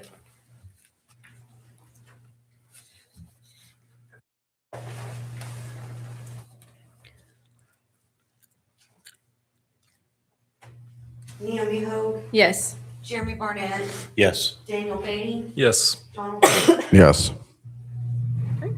We'll move down to item number 10, Eastern Oklahoma Development District Executive Committee nomination. Discuss and consider action related to the casting of a vote for the appointment of representative to the Executive Committee for the Eastern Oklahoma Development District. Julie? Thank you, Mayor and Council. This is another organization that the city participates in. Actually, I think in the last couple of years is when we became mostly active. Naomi was nominated to be on the board a couple of years ago, I believe, and McKay Hale was nominated as the alternate. Since Naomi has a full-time job and usually cannot attend those meetings, McKay has been attending those in her place. I do the same thing for the INCOG board, which is in Tulsa County. This is for the Eastern Development District, which is very similar to INCOG, but it's in a different geographical area, and we kind of overlap in both of those areas. So we have the advantage of being able to apply for grants through either one of those organizations.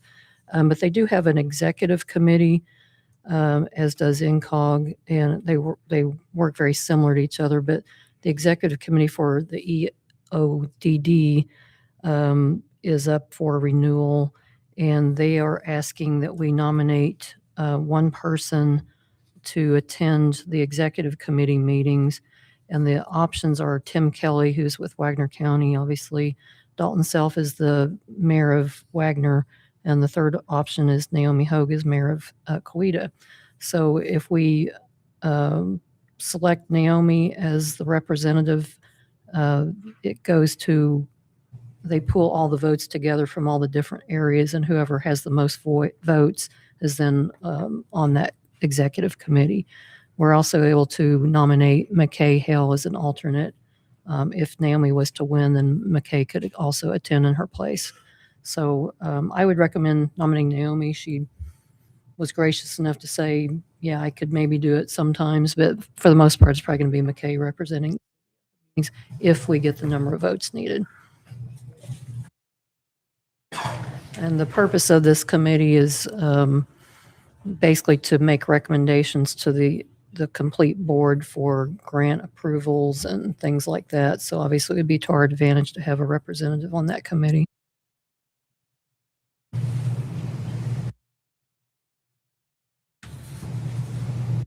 I don't want to make a motion for myself, so.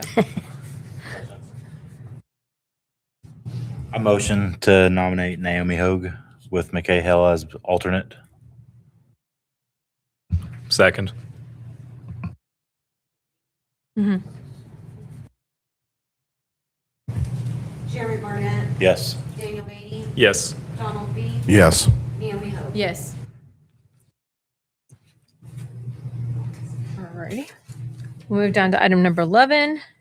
Formal investigation into public allegations of misconduct involving city officials and staff. Discuss and consider possible action to approve, amend, table, or decline to take action on the proposed letter from the city council to the chief of police directing him to initiate a formal investigation into the public allegations of misconduct involving city officials and staff as more particularly detailed in the proposed letter.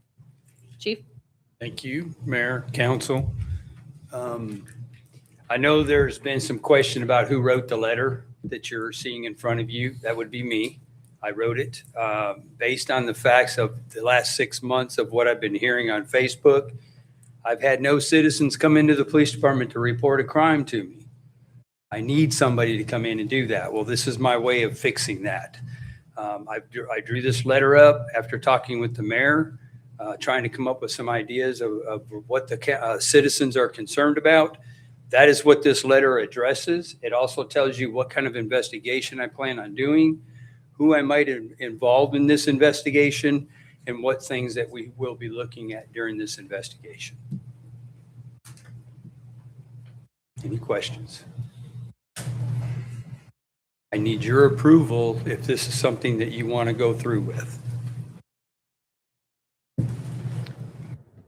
Can we amend this out of all those items listed?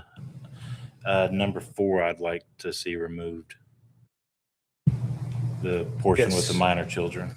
I don't want to sign off on anything with my wife or kids. I would rather to initiate that investigation as dad or husband, not as a member of this.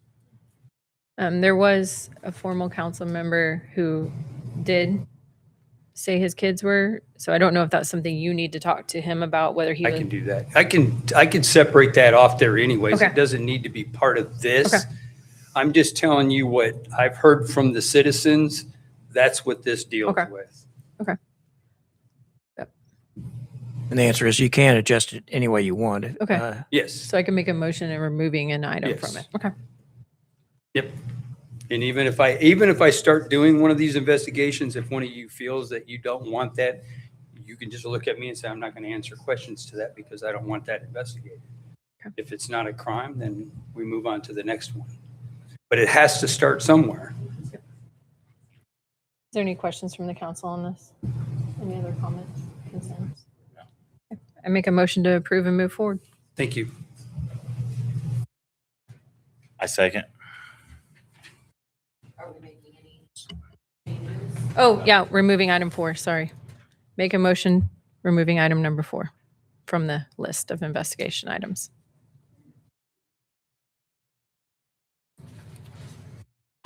Second.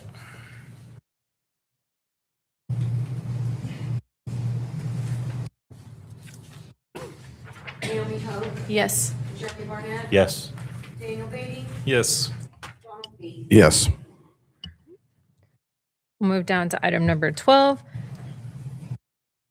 Initiative position regarding the rezoning of a parcel of land greater than 49 acres. Mayor's presentation to and discussion with the city council on the initiative position submitted by the city clerk on March 4th by Mr. Kenneth Foster, calling for the adoption of an ordinance amending the city zoning code as more particularly described in the approved ballot title to be submitted to the voters of the city of Coweta for their approval or rejection at a special election to be held on April 6, 2027. The ballot question to be presented to the voters as follows. Do you approve adoption of ordinance number 916, which should amend section 123C-2-4 of the Coweta City Zoning Code to require that any changes in the designated zoning district of any parcel of land over 49 acres after being approved by the city council shall then be subject to approval by the voters in the council's ward in which the land is isolated, and that the city council may require that the rezoning applicant pay the cost of such election, that the adjacent parcel of any size can be rezoned within 12 months of the election results, and that no amount of adjacent properties of any size with the sum of 49 acres or greater shall be rezoned within a span of 24 months. Patrick? Yes, Mayor and Council. So we received an initiative petition from Mr. Foster, and following statutory procedures, they submitted a ballot title. I reviewed that ballot title and found it to be needing more clarity to it. I worked with Mr. Foster and Ms. Foster on the actual ballot title. The statutes give me only 3 days to do that from the date it's submitted to the clerk. And then it allows for 10 days for an appeal to be filed, to be lodged, should anybody wish to object to that. That time period is passed, and the ballot title that would be presented to the people for a vote is the one that you have before you right now. The statutes also require that once that ballot title is final, that it be presented to you with a copy of the petition. And so that's why it's included in the backup. Then the statutes seem to contemplate that once it's presented to the council by you, that the council can consider adopting it on its own and avoid the necessity of an election. So if that is not done more than 30 days before a general election, then it goes to the next general election to be voted upon. So I present this to you today, this ordinance to you today for your consideration as to whether or not you wish to submit it to or approve it on your own, or let it go ahead as an initiative petition to be voted on by the people. I frankly have contemplated that you wanted the people to vote on that, but I felt it's necessary, obviously, to let you go through that. The election would not be until next April by statute, so we've got plenty of time to do the election resolution and get that to the election board by February of next year. And we could do that next council meeting, or we could do it anytime up to then. No rush on that, but I did want it to this presented to you to check off that statutory requirement. So do we need to make a vote? I would prefer if that, yes, there'd be a vote to make it clear that you're that this would go to the vote of the people if that's what you wish to do. So perhaps a vote to decline to approve this with the submission for it to be submitted to the vote of the people in April of 2027. Okay. Is there any questions from the council on this item? Yeah, 2 questions. Why specifically 49 acres and an estimate of cost to put this on the ballot? That was what the petitioners asked for. The initiative petition and the referendum process is really a pretty sacred part of a democracy. It's in our Constitution, Oklahoma's Constitution, and in the statutes to allow the people to decide as the legislative body what that ordinances or ordinances they don't wish to adopt. And the council really doesn't have much say, and I frankly don't have much say in what that wording is. It's really what the petitioners circulated. And so they'd be asking them what they want. I have the ability to potentially answer those two questions for you. Yeah, can I open that up for Mr. Rothrock? Yes. So 49 acres was specifically chosen because that's about the size of a Walmart-sized development property. So it would not stifle the growth of business in town for retail space, but it would give the citizens a vote in doing larger projects that would be heavy industrial that would potentially affect everybody in the community. And the reason why it was put on the developer for the cost was because we felt like the cost of a special election would be burdensome on the city and should be burdened by the developer. Would this impact like apartment complexes and stuff like that as well? Because I know those are much larger, so it Yes. could hinder. Anything over 49 acres. Yeah, and often a Walmart type development is not just the Walmart. It could include multiple Retail. sites, so that necessarily wouldn't make it so that they would not have to go through the process. I feel I should point out that, I mean, it will dramatically slow the rezoning process. The state only allows 4 municipal elections a year. Mhm. And so depending on where they are in the process, it could take an extensive period of time before rezoning could go to the people to be voted. And potentially we could lose that deal due to the delay. Right. Okay. So it could hinder. Yeah, something Hinder for in the a people couple to areas. consider, obviously. Okay. Yes, ma'am. Ms. Foster's. I think one of the new developments in Broken Arrow with several stores is right at 48 or 49 acres, and there's like 7 stores in there. So it's a pretty good size area, you know, which could bring a lot of different things to Coweta. You know, that would not be any bad feedback. You know what I mean?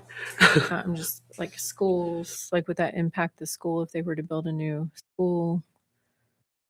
I mean, Well, some that's- things could be. That's why we were putting a, you know, we wanted to put a limit on it so that some big. No, I mean like the building, construction of a new school, like the property, the footprint, that Oh. that could potentially hinder that as well.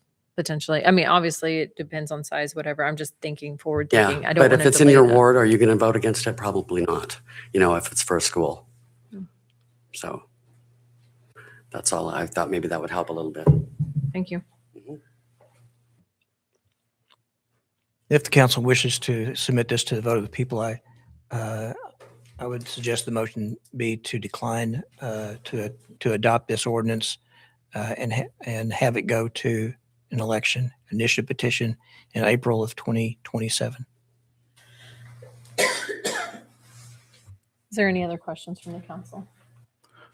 I guess my one question would be how many different projects we've had in the city the last decade have been over 49 acres. I don't know if that's a question we can answer here right now, but just to know that number, I guess. Yeah, I don't know that off the top of my head, obviously, but we can research that and try to get a number for you. Would be good to get that, know that really.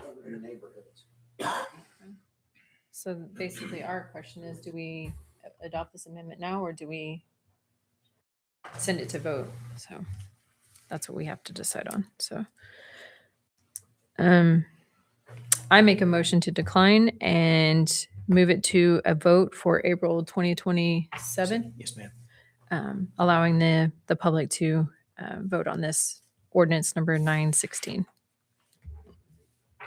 I second. Jerry Barnett, Naomi Howe, Yes. Jeremy Barnett, Yes. Daniel Beatty, Yes. Donald B. Yes.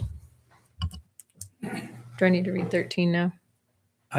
As far as what happens now is I've got a draft of the initiative petition, election resolution. I have some tweaks to do that. Again, there's no big rush. Part of me has been cautious about submitting an election resolution to the election board and having them put it in a drawer and it be forgotten. So if you all have a specific timeline you would like to deal with this, I can certainly comply with that. But not a major rush, but I can get it to the agenda on an agenda either next month or the following month, if you wish. So let me know if you have any preferences. And thank you. Was, do we need to still read number 13? Oh, I'm sorry. Well, I think that I should have advised you probably to take both of those together, Okay. but there's no need to read 13. I'm Okay. sorry. All right. No, I we're good. misunderstood. No, you're good. No, that is really good information, and definitely probably in 2 months give you time to really work with the Fosters and the election board and whatever else needs to come into play to prepare for April of next year. I know it's a year away, but Yes, ma'am. better be ahead of it than Yes, behind it. by all means. All righty. We'll move down to item number 14, Ward 3 appointment. Discuss and consider action on the appointment of a candidate to Ward 3 council seat, including possible discussion with applicants Tim Alstrom, Todd Graybill, and Bill Embry, as well as other candidates whose applications were not received by the time of the agenda was posted. So it looks like we have a couple of people who would like to speak on this. So Jimmy Rothrock, would you like to come forward first? Do I need to open public forum? Okay. So with everything that's gone on in this city for the last 6-8 months and the transparency and faith and trust that the community has in this body right now, do we really think that appointing somebody at this time is the right move? And I get that you want to save whatever the cost of a special election is, but one of the biggest complaints I see on social media from everybody in the community is that we have 3 out of 5 of the city council who were appointed and not voted on by the people. And I know that the big argument that y'all are going to give is going to be very few people show up for those elections. We only had 100 and something people. Right, that may be. But these elections typically aren't well publicized because they're not held with general elections with national offices and things of that nature. And so it is very common to not get the turnout that you should get. And it is devastating to get a low turnout. However, I would say with as charged up as this community is and as excited and fired up as they are, I do believe you would have a lot more turnout this go round than you've had on the last number of them. And I would ask that you guys put this to a vote of the people rather than appoint somebody.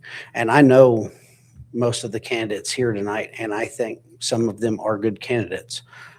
However, for transparency, for trust in the community, and to gain a foothold in that, this body should put this to a vote of the people rather than appoint this position tonight. Thank you. Mayor, Yes, sir. I know you looked at your backup, but in the backup is a suggested timetable and deadlines that must be met in order to do that. And in that schedule, it shows that, let me look at my own writing, that you have 60 days in order to appoint someone. And at the expiration of that 60 days, then you're required to submit it to the vote of the people.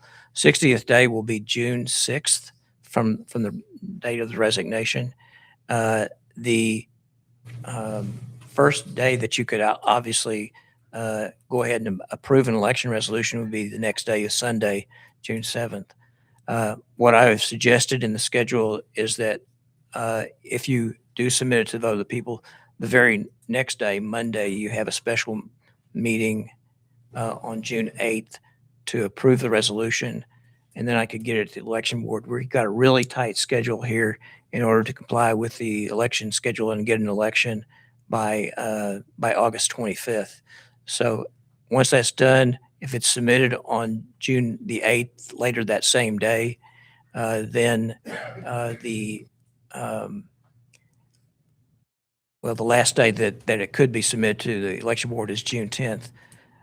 There are usually 3 days in order for people to declare candidacy. And it would be very short time frame, really, pretty much of a week. Monday, June 15th through the 17th on Wednesday would be the time period in which the election board, under the draft resolution, would accept declarations of candidacy. And then the special election again would be held in August. Other than that, if you go longer than that, it's really going to be close to the general election, and you may not want to do that. All I right. don't see anything wrong with the general election. However, I will say that in Julie Castine's contract of employment, she cannot be terminated within 120 days of seating a new council person. And that 120 days was up yesterday after Daniel Beatty was seated. And so it gives the community the appearance that this is being rushed as an appointment, so that Julie can have her backside covered for another 120 days really fast. I can assure you, that's not the truth. That's not the situation right now. I understand your suspicion. I understand. I don't think we have any control over the timing No. of when a resignation occurs. Nope. I would agree with that, but if it was put to a vote of the people, that would be a lot better look. Mr. Seals, you had a comment you'd like to come forward with? If it's appointed or voted, either way, how long is this going to last? Is this for 1 year or for the remainder of that term or what? I think it's till So if appointed, then the person in that position would have to go up for election at the next general election, which would be April the 6th, I believe. 2027. If they're elected, then they would complete the entire term, which I believe expires in 2029. What is that? I think so. Okay, so if appointed, they have to run for election in April of 2027. Yes, sir. Okay, and if they get voted in, it'll be August before they could be voted in? Is that what I heard you hear? Voted in here, and then they would finish the entire term. Yes. Yes, but if they're voted in, they can go for the entire term. If they're appointed, the appointment can take place today. Sure, it could. So we're looking at, what, 10 months that we're going to have to deal with somebody that's been appointed Yes. as compared to 4 months if we decide to vote for somebody? Right. Yeah. Thereabout. The point I'm trying to make is I don't really care whether we get appointed or we get voted in, okay? But if we're going to vote for somebody, that's going to be for the term. If we get appointed and it's somebody that we don't care for, we don't want in there as a city council, we're only going to have to put up with them until March. Right. Because they're not going to vote in April. Right. I thought Ward 3 that's was what? 29. I'm sorry? I thought Ward 3 was 29. If they're appointed, they would If they're appointed, they have to go at the general election, right? into April. Yeah. Right, at the next general election, Right. which would be April. Right. So if that's the case, then he would be up for election in 26, correct? Because he was just appointed. Or 27. Yes, it's Anybody who's appointed is up for reelection in the general election coming up in next year to fill out the entire term of the position that you were appointed in, if you wish to run again. But so I don't know if I answered your question. We have odd years, even in odd years Yes. for some positions.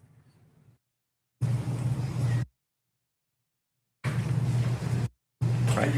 You're saying, Yes, yeah, and we elections would have- occur in odd years. Yes.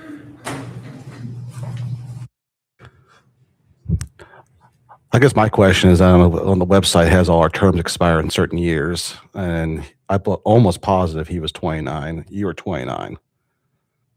Well, that's You're at The term 29. does end in 2029, but he would be up for reelection, yeah, in April. Any of you that are appointed would be up for reelection in April. So you were voted in. Unopposed. So you were voted in. You two were, so you are 20, Donald, you're 2027 and you're 2029. Josh's position is 3, 4, and at large. So 2029. Right? Right. So if we appointed somebody today, they would serve that term till 2029? No. Oh, they would No. serve till Yeah, 2027. anyone that was appointed, including Daniel, comes up for election in April Okay. to fill out the rest of the term. To fill out the rest of the term. Does that make sense? Any appointee can't go any further than April of next year, Correct. And those, regardless of what their term is. yes. If it was 2050, they still have to run for election in April. Yes, sir. Personally, I'm with Jimmy when it comes to I'm not sure that I'm educated well enough to come up with the right term. But if I was looking at it from the city council's viewpoint, with all of the static and all of the crap that you guys had to put up with for the last 3 or 4 months, I wouldn't want to be appointing anything. I'd want to make a vote and say, you people are the one that caused this problem, not us. But if you choose to do that and it's not somebody that I want in there as city councilman, then you're not getting my vote come next election. Thank you. Appreciate that. All right. We'll move to our applicants. So we'll start out with Tim Alstrom. Can you please come forward? So during this time, we will have the applicants come forward. We'll ask them some questions. Go from there. So. Mayor and council, thank you very much for seeing me this evening. My name's Tim Alstrom. I'm the owner of Rock and A Remodeling and Construction. A lot of people know me around here. I moved here 6 years ago. I love the city of Coweta. That's why I'm still here. I think I would want this position so I can help the city and the people here that live in Coweta. My wife's brother passed away in Vietnam. His Medal of Honor sits in the city hall today, you know, and that's where we need to take pride in what people have done here, you know, and that's why I think that I would be a good candidate. I do sit on the board of adjustment in the planning commission, so I'm very familiar with situations at hand. Not all of them, but some of them. Is there any questions you would like to ask me? Yes, so my first questions, are you family to anybody on the city council? No. Or anybody within the city of Coweta? No. Okay.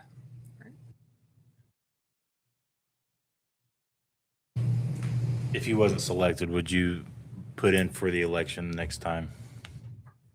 Yeah, I would.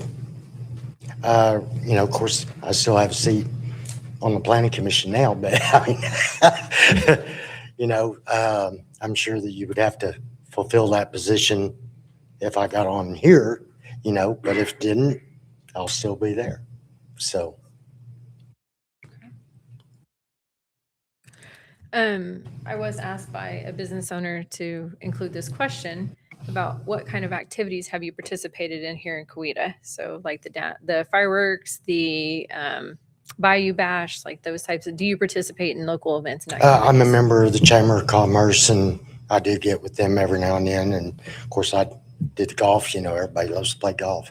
But as far as help, I've asked Mitch if he needed any help with it, and he's like, "No, I'm good." You know, so far nobody has come up and asked me to help them. You know, it's just how you need to ask.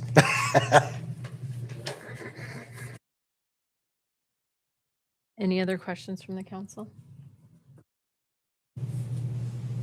Okay. Well, Thank y'all very much for listening to I me. appreciate it. Y'all have a good evening. All right, next up, Mr. Todd Graybill. I don't know if I'm saying this correctly. No, it's Griebel. Griebel? Okay, sorry. Apologies. Oh, that's fine. Everybody butchers my last name. It's okay. Well, my name's Todd Griebel. Thank you for seeing me, Council, Madam Mayor. I live in the 3rd Ward. I was neighbors with Josh. I know Josh really well. He's a good guy. He's one of the guys that kind of encouraged me to do this, along with a couple other people sitting in his room. I think I'd be kind of a fresh set of eyes. I've dealt with quite a few people that I don't always agree with, but you come to a conclusion at the end and you move forward. So other than that, I mean, I'm salt of the earth guy. I think I'd help out. Hopefully I'd run again. It depends. After watching some of this stuff, you guys are, my hat's off to you folks. Anyway, so that's a little bit about me. You guys got any questions? Yeah, I'm going to ask you this. Everybody's going to get That's this fine. question. Are you family with anybody on the council or within the city? No, ma'am. Thank you for that. Same question. If you're not selected on this to finish this term, would you consider running on the next election cycle? Yes, sir. I think so. Have you participated in any downtown activities within the community? With our church, I have, but during the fall festival, passing out water to the people. I mean, it's hot. Other than that, no. Okay. How long have you lived in Coweta? Let me ask my boss. First thing how long we lived here. 17 years. I raised my kids here, so I love this town. Any other questions from the council? All right. Thank you, Todd. I appreciate it. Thank you, guys. All right. Mr. Bill Embry?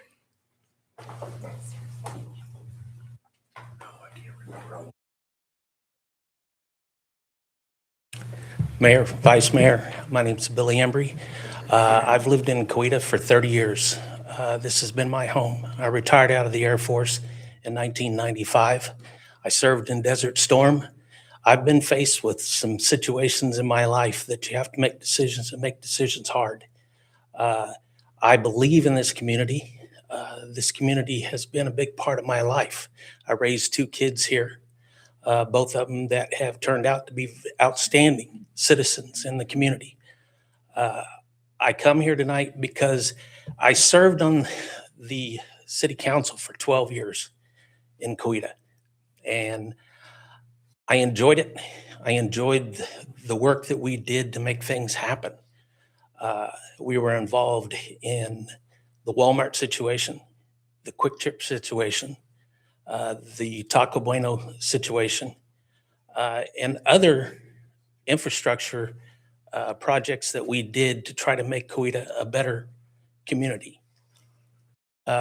Pretty much that's me in a short. So if you've got any questions, shoot away. So I'm going to ask you the question. Are you related to anybody on the council or No, within the ma'am. city? Okay, thank you. Same question. Would you consider running for the election on the next cycle? Yes, I would. Elected Yes, I would. In your previous time on city council, did you complete your term? I completed 12 years and got into my next term.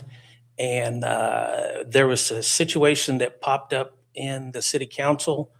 I'm not going to get into details, but there was some stuff that was done illegally against state ordinances with the city council. And I decided that I didn't want to stay in the middle of that. And I got out, along with the late, great Steve Garman.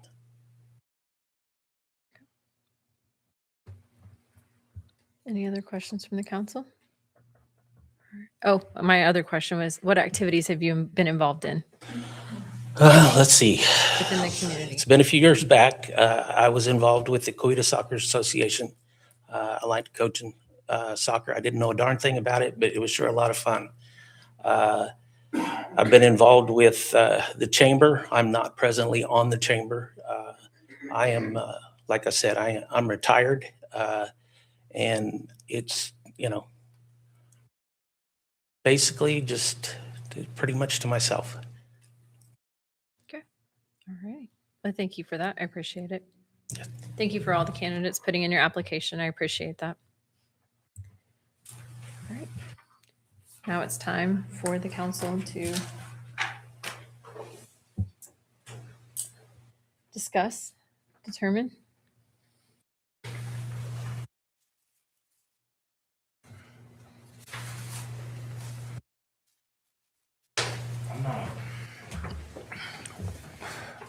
If we didn't, if during this time period between now and August, the only votes that could any of the votes, what type of votes could fail if there's not a 5-member board?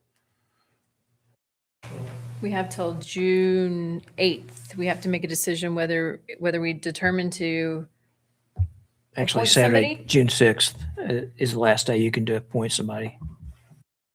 And then it goes to election. I think he's asking if we Yep. want to appoint someone, what's the potential until the election is Yeah. held for? Well, as far as I'm concerned, having 4 members, there's no way to break that tie. And so it really is a handicap. You certainly need, if you want an emergency clause approved, you need 3. And, that's the only I'll call it threshold that needs to be met in certain situations. Can't predict how often that'll happen, but it's something to consider. As just a worker bee, I don't like not having a 5th person here. But I can also understand people wanting to wait to an election to have that determined by the people. And I think you'd probably survive somehow. There is a cost to the city for this, and it's how much for us to put this on the ballot. Well, it's a citywide election, so it's whatever it's cost every year. I know that the fees for the poll workers, being one myself, have gone up a little bit, but your expenses shouldn't be too great, I wouldn't think. Based on previous elections, it probably would be around $4,500. I have a question. Yes, ma'am. Have you all applications for these positions? Those are the 3 applicants that put in for the position. They applied within the last month. Like when you apply for a job, put in a resume, do you not do that? I actually talked to all 3 of them individually on the phone. There were details within it. So when they submit the application, they have commentary and information they provide to us to review. Okay. There is an option to provide a resume, but I don't think we've received any on this round. I just wondered how you could choose someone to be in that position without really knowing. You've looked into them, that answers my question.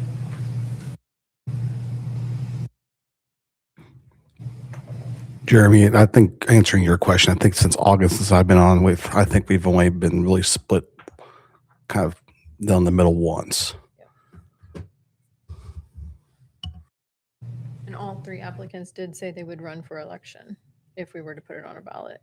So there is a $4,500 cost.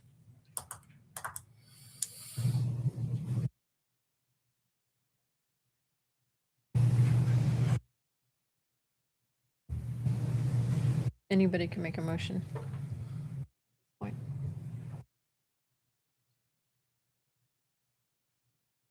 The motion, is that the motion to appoint or nominate somebody for appointment? Right. Or you can, if we choose not to appoint today, we could leave it open and take applications until June 1st, right? Which is, yes, your next regularly scheduled meeting. Okay. So that is another option as well. We could leave it open for additional candidates if we chose to. So if anybody wants to nominate that. It doesn't seem like a bad idea to me. Frankly, it gives you people who aren't here a chance to get a hold of you and try to influence your decision on it, or influence you not to have an appointment and go to an election. Would the individuals who already spoke to us today, would they have to appear next time? No one's required to appear at all. So I would recommend, I don't think they would have to speak again if they didn't want to, but for the public purposes, if they'd like to, they could. If we were to receive additional candidates and interview them.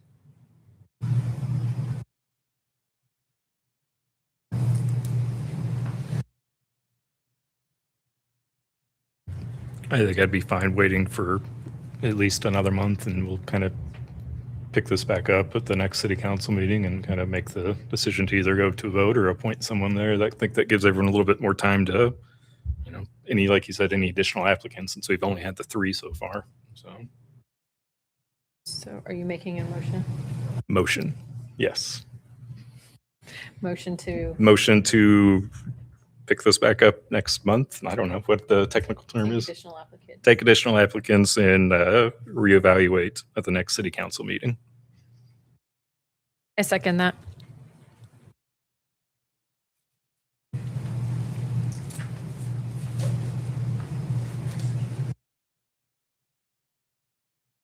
Daniel Beatty, Yes. Jeremy Barnett, No. Naomi Hope, Yep. Jeremy Barnett, Yes. Donald Lee, Yes. Alrighty. We have no new business. The city council meeting is adjourned.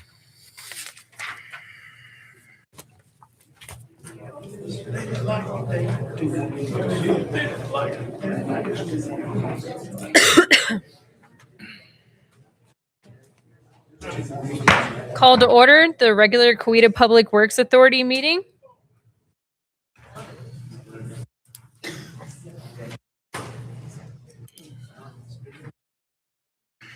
Roll call. Naomi Hope, Here. Jeremy Barnett, Here. Daniel Beatty, Here. Donald Lee. Here. Item number 3, consent items. I make a motion to approve. A second. Naomi Hope, Yes. Jeremy Barnett, Yes. Daniel Beatty, Yes. Donald Lee, Yes. Item number 4, we have no items to be removed from consent. We'll move down to item number 5, administration. First item is bid award Public Safety Communications Tower Project for Bright Lighting, Inc. in the amount of $75,250. Discuss and consider action to award a bid to Bright Lighting, Inc., the lowest responsible bidder, in the amount of $75,250 for the Public Safety Communications Tower budgeted in the Public Works Authority 1% Sales Tax Fund, account 36-5404.007, and a direction to the trust manager to execute all necessary documents related to the project. Julie? Thank you, Madam Chairman and members of the board. We did open bids on April 22nd. We had 8 vendors submit a bid, and the bid that was accepted is for Bright Lighting, Inc. in the amount of $75,250. They are a local firm in Tulsa. Our communications consultant, Muskogee Communications, has worked with them before and had good things to say about them. Fortunately, it was well within our budget, so we recommend award to Bright Lighting, Inc. Where is this going to go on the property? Looking at, Kind of at the very front. it's going to have to be like this thing in the air, right? Yes. Okay. Yeah, it will Like this hold all the antennas needed. Wood tower. Okay. It's going to be on the northwest side of the building when it's finally constructed. Okay. So it'll have 7 antennas placed on it. Okay. And none of the other, like you talked with other cities and no issues with this company or anything? Not that I've heard. I haven't heard anything bad about this company yet. Okay. Yeah, they're in the middle of building one for, which city was it? Was it Skytook? Okay. Yeah. Good. I just didn't want no faulty contractor and. Yeah, this wouldn't want to be something you'd want to mess up on. No. Trust me. Okay. Any other questions from the council regarding the tower? Okay. I make a motion to approve? Second. Naomi Hope, Yes. Jeremy Barnett, Yes. Daniel Beatty, Yes. Donald Lee, Yes. Move down to item number 2, approval of change order number 1, public safety building use of contingency funds. Discuss and consider approval of the change order number 1, authorizing the use of the construction manager manager's contingency in the amount of $124,404.36 for the public safety facilities projects with no change to overall project cost. Julie? Thank you, Madam Chairman. As you've heard me discuss earlier, there were unsuitable soils found on the fire station site. They remediated that, and the cost to do so was $58,616 above what was included in the contract. We also had another item on the police station. PSO has changed the way the utilities being routed into the building, and the additional cost for that is $65,788. Those two combined would come out of our contingency fund. If we find out later that more costs are needed that haven't been included in the contingency, we'll need to appropriate further funds, but we feel it's best to use the contingency first, obviously, then ask for more money up front. Okay. So this right now does not increase the cost of the budget for the project. We're just using funds that were set aside for From the 1%. emergencies, yes. From the 1% sales tax. Mhm. Okay. Any questions from the council? Okay. I make a motion to approve. I second.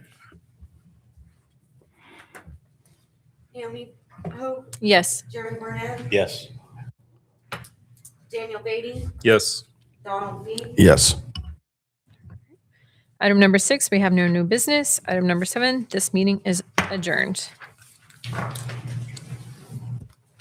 We have one more meeting. Call to order the Coweta Industrial Development Authority. I'm waiting on you. Do you need to write the time down? Okay. All right. Roll call. Naomi Hope, Here. Jeremy Barnett, Here. Daniel Beatty, Here. Donald Meade, Here. Item number 3, consent items. I make a motion to approve. Second.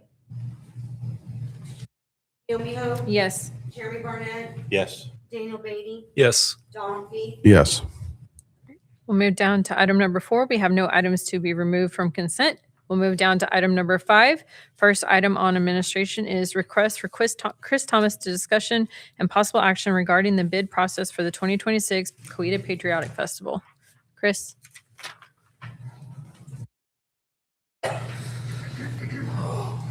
Council, Mayor, good evening. My name is Chris Thomas.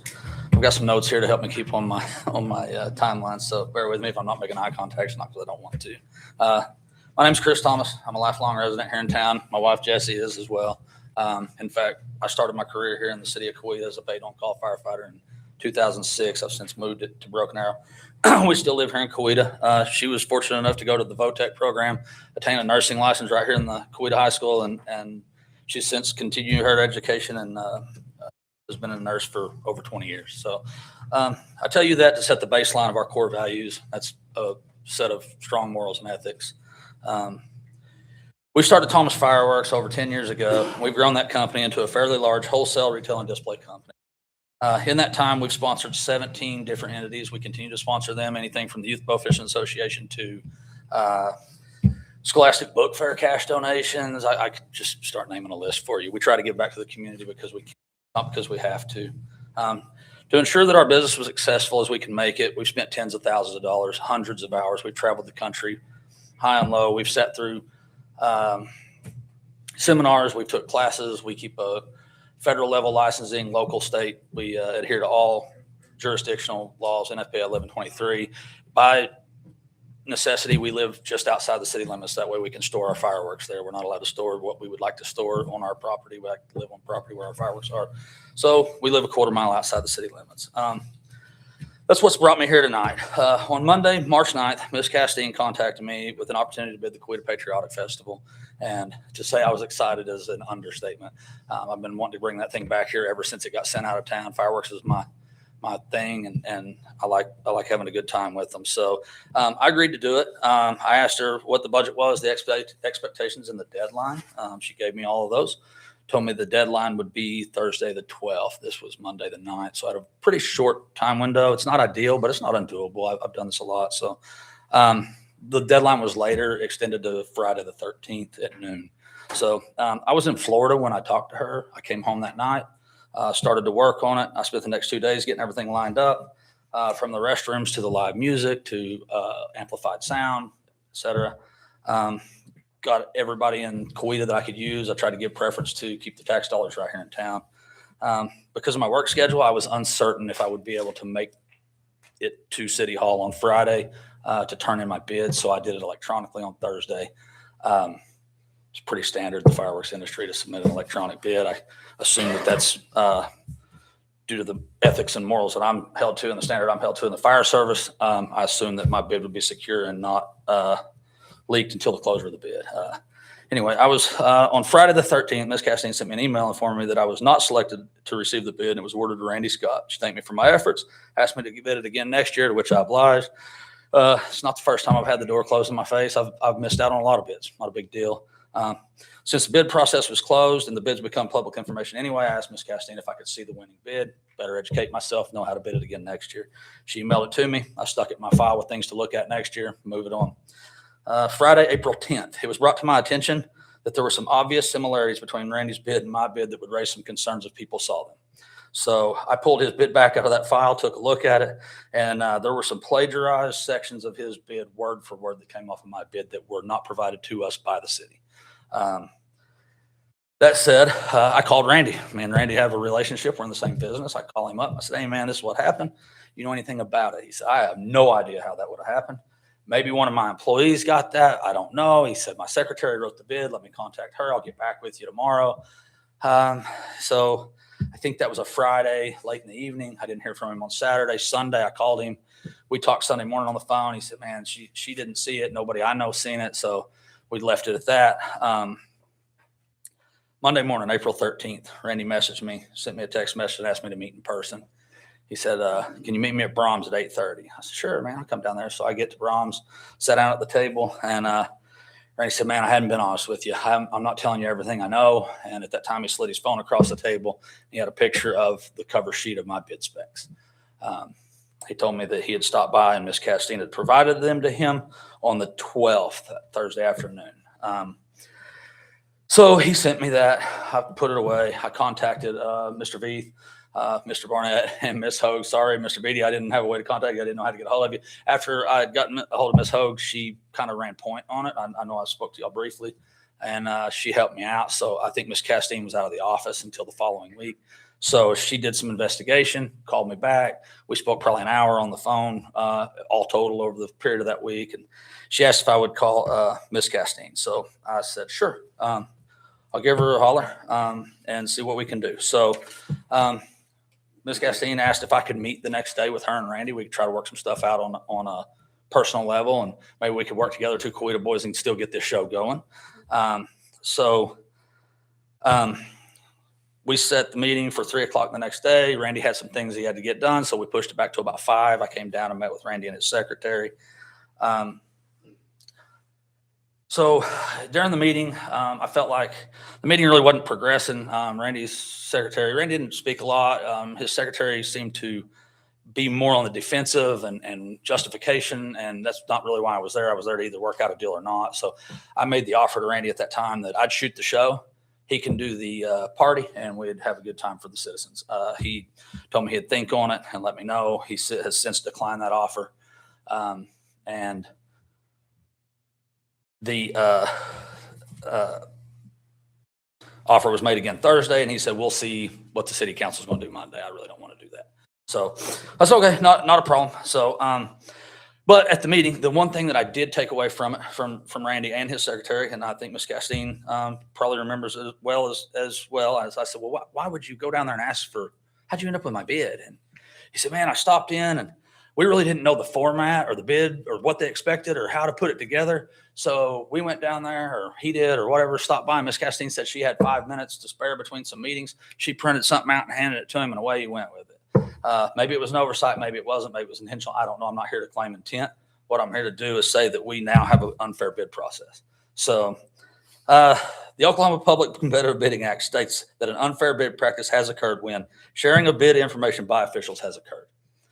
It's pretty simple. It states a lot of stuff, but that's the one that stands out to me on this deal. So it also says that once bids are solicited fair bid practices shall be followed. So regardless if it needed to go out for bid, it did go out for bid. And since they were solicited, then they need to adhere to all fair bid practices. So here's where I'm at. I believe that we all understand that we've got an unfair bid practice going on during this process. We've all sat down at the same table trying to resolve things, and we haven't got it done. I've tried to offer to Randy. Randy's subbing this show out anyway to a guy in, I believe he lives in Coweta, Danny, a good friend of mine. I know a lot of people in this industry. So as soon as he got called about the show, he called me and asked me what was going on in Coweta. So if we're going to sub it out, I thought maybe he would sub it to me. He doesn't want to sub it to me because maybe I'm too close for competition. I don't really know, but here's where I'm at. I'm here to ask the city council take action to correct the unfair process by first disqualifying Randy's bid submission. He was afforded an opportunity that I wasn't afforded. I didn't get to look at his bid before I submitted mine. So I had to take a lot of time out of my life, my wife as well. We sacrificed, we traveled the country. We sat through these seminars to learn how to do it. To have somebody just hand over my specs is an unfair practice. So, but I would also say that we need to disqualify anybody else that was given my bid specs, not to try to pick on Randy. So let's be clear there. And just award the bid to someone else in the process. Anyone else in the process that was not included in this should get the bid. I think Coweta, this is 250th birthday of America. I think Coweta should have the celebration. I think we should do it. I want to make it very clear. I'm not here advocating to take the show away from Randy. I don't want you guys to give it to me. That's not what I'm asking for. If I'm the next in line bidder, I would be glad to shoot the show. However, I want to make an effort to salvage the Patriotic Festival, but I don't feel like Randy Scott or Great Scott Fireworks or an affiliate thereof should be able to have this contract. Regardless if it was his fault or if it was an accident or whatever, he got something he shouldn't have had. And now we've got it could potentially be a legal issue. So that's all I've really got. I appreciate your time. If you've got any questions for me or you need to field any questions, I'd be glad to do so right now. I was hopeful you guys could work it out. I was too, very, all the way up until I offered to shoot it for him on Thursday, and he told me he would see what y'all wanted to do today. So. Thank you. Can you provide what the plagiarized section was? Yeah, I don't have it in my packet, but I can tell you right off the top of my head. She may have it. Yeah.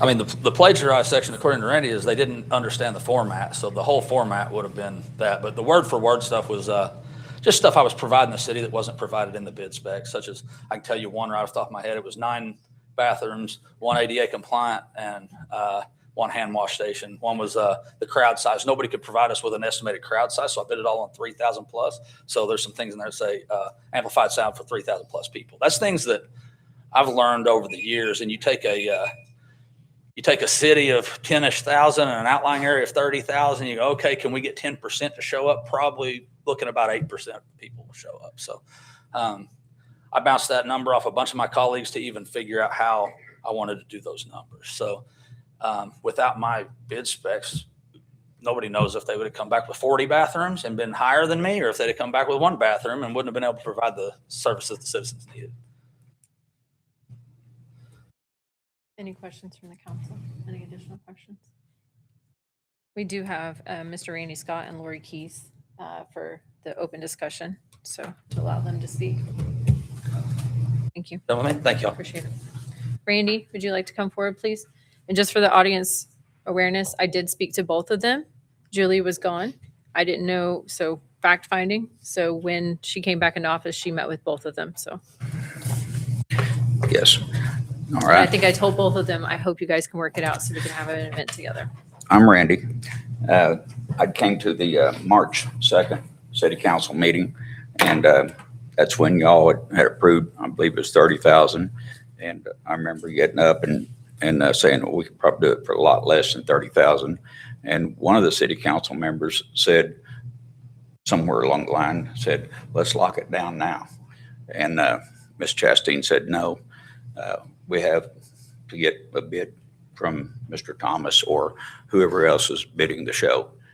Let me back up here a second.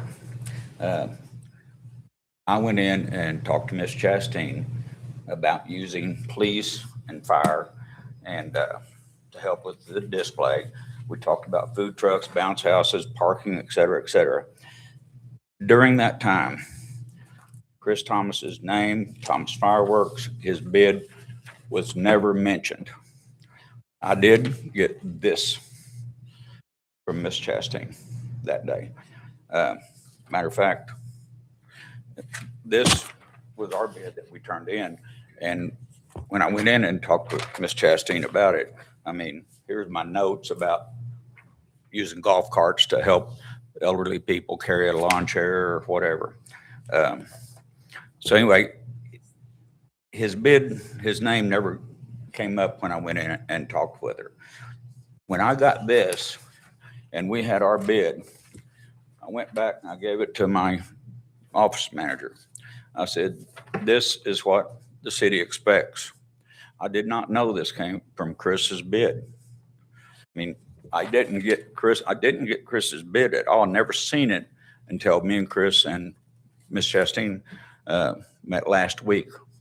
I don't know if y'all have his bid and my bid or anything. Got a copy of it here if you want it. But anyway, that's, if y'all want a copy of this, I mean, this is in his bid and it's in mine, because it's my understanding this came off of his bid. Go ahead and hand They've already got copies. They got copies of that? Okay. Or his bid. We were under the impression that is what the city expected, because we sat down and talked, and she was typing and using ChatGPT and all sorts of stuff to come up with our bid. And that's why they're similar, because I got that piece of paper right there.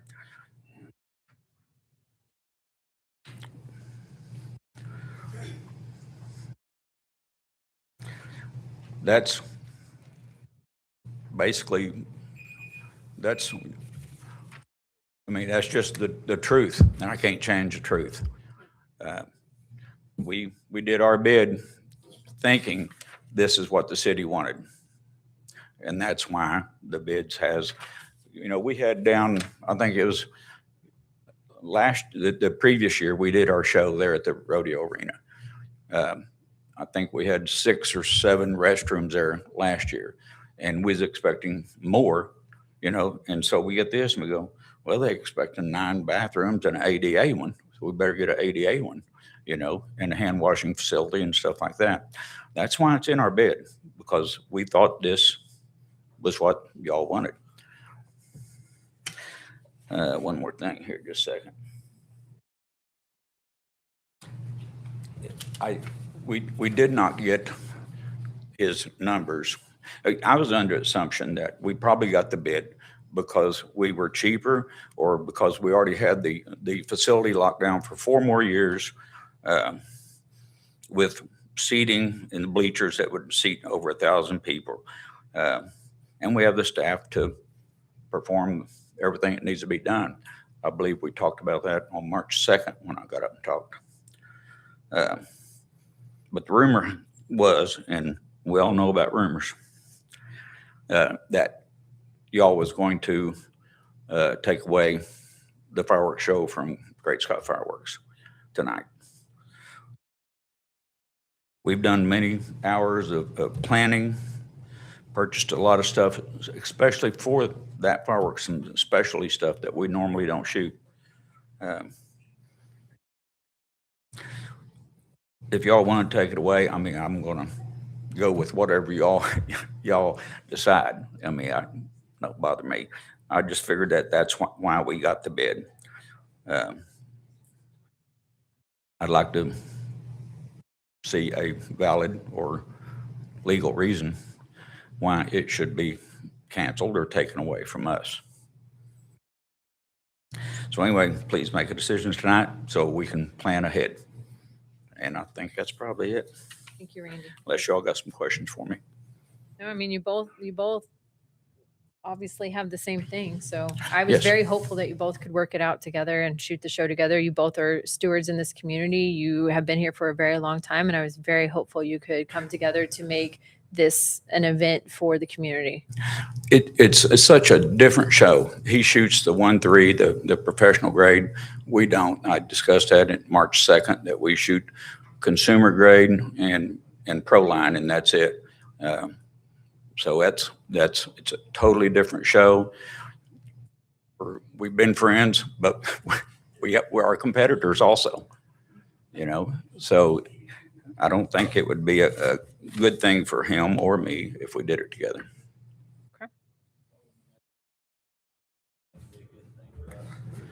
Question. Yes, sir. Mr. Scott, what would be your preferred outcome or decision made to remedy this issue? Well, what course of action would you like to see happen? Well, I mean, it's the 250th anniversary. It's a patriotic celebration. I mean, it's for, you know, not just the citizens of Coweta, but the surrounding area also. We do our show every year. We've done it every year for 30 years now. And we have people coming from all around the Tulsa market, even some from Texas and Arkansas and Missouri, you know, and they're going to come here and they're going to spend some money. But, you know, that decision is going to be up for y'all. Thank you, Randy. We'll let Miss Lori Keys speak, your office manager. She signed up to speak. I'm Lori Keys, and Short I'm and his sweet. office manager. I just want to say that I never he's implying I didn't know how to do a bid. I've been doing bids for a long time. I've owned my own commercial cleaning business where I've done bids, lots and lots of bids. But I never saw his bid, and I think the fact that, I mean, we did ask for a scope of work, which is what we believe she gave us. It's, for any bidding process, you ask for a scope. You get a scope. It's usually posted when they request a bid. And so that's what I was asking for, is a scope. And I think that's what she intended to give us. Actually, I misunderstood what he was asking for. I thought he was asking for an example of the format. Oh, no. And that's why I gave them that form. Yeah. It had no pricing on it. In fact, Randy had told me ahead of time that you were planning to bid about 25,000. We talked about the budget being 30,000. He said, I can probably do it for about 25, and that's what he bid. So it didn't change the price. So I did not copy his format at all. I changed 3 line items in this bid. The number of toilets. My bid originally. Can you, Sorry. My bid originally said adequate toilets for the number of people we anticipated. So when I saw what the specs that I thought you gave me, I did change the number to match what the spec said. And then the sound system. The rodeo arena has a sound system that's already there, and that's what we said, is that the sound system would be adequate for the number of people, and I changed it to the specs that you had. Those are the only things that I changed from my already prepared bid. It was due the next day. I have a full-time job. I work at Victory Christian School. I'm a teacher. This is my part-time job. So that was already done. I changed 3 line items. And I think to take this away from Randy and Great Scott Fireworks because of 3 line items on the bid is unfair. We had no idea what his pricing was. And I could see if we had his pricing, where that would be a reason to change, but we didn't have his pricing. And so I just think it's unfair to change anything that you guys have already approved based on 3 line items that we didn't even know was his bid. That's what I have to say. Thank you. thank you. At least it looks like the city took Mr. Thomas's specs and everybody else to bid on. Patrick, do you have any recommendation on this from a legal perspective with the bid practice, since this was more of a proposal, not open bid? Yeah, in my opinion, it's not subject to the Oklahoma Competitive Bidding Act. That's public works projects. And so the state statutes don't apply here. Your ordinances on purchasing and contracts, it doesn't apply there. In my opinion, it's considered professional services, which is under the ordinance a nature of unique and not subject to competition. And so, yeah, this is not your traditional attorney, doctor, or whatever professional you have out there, but it is a unique service that I would say generally is not subject to competition. And so it's not subject to necessarily the ordinance. It's whatever you're really left to your own designs as to what you want to do.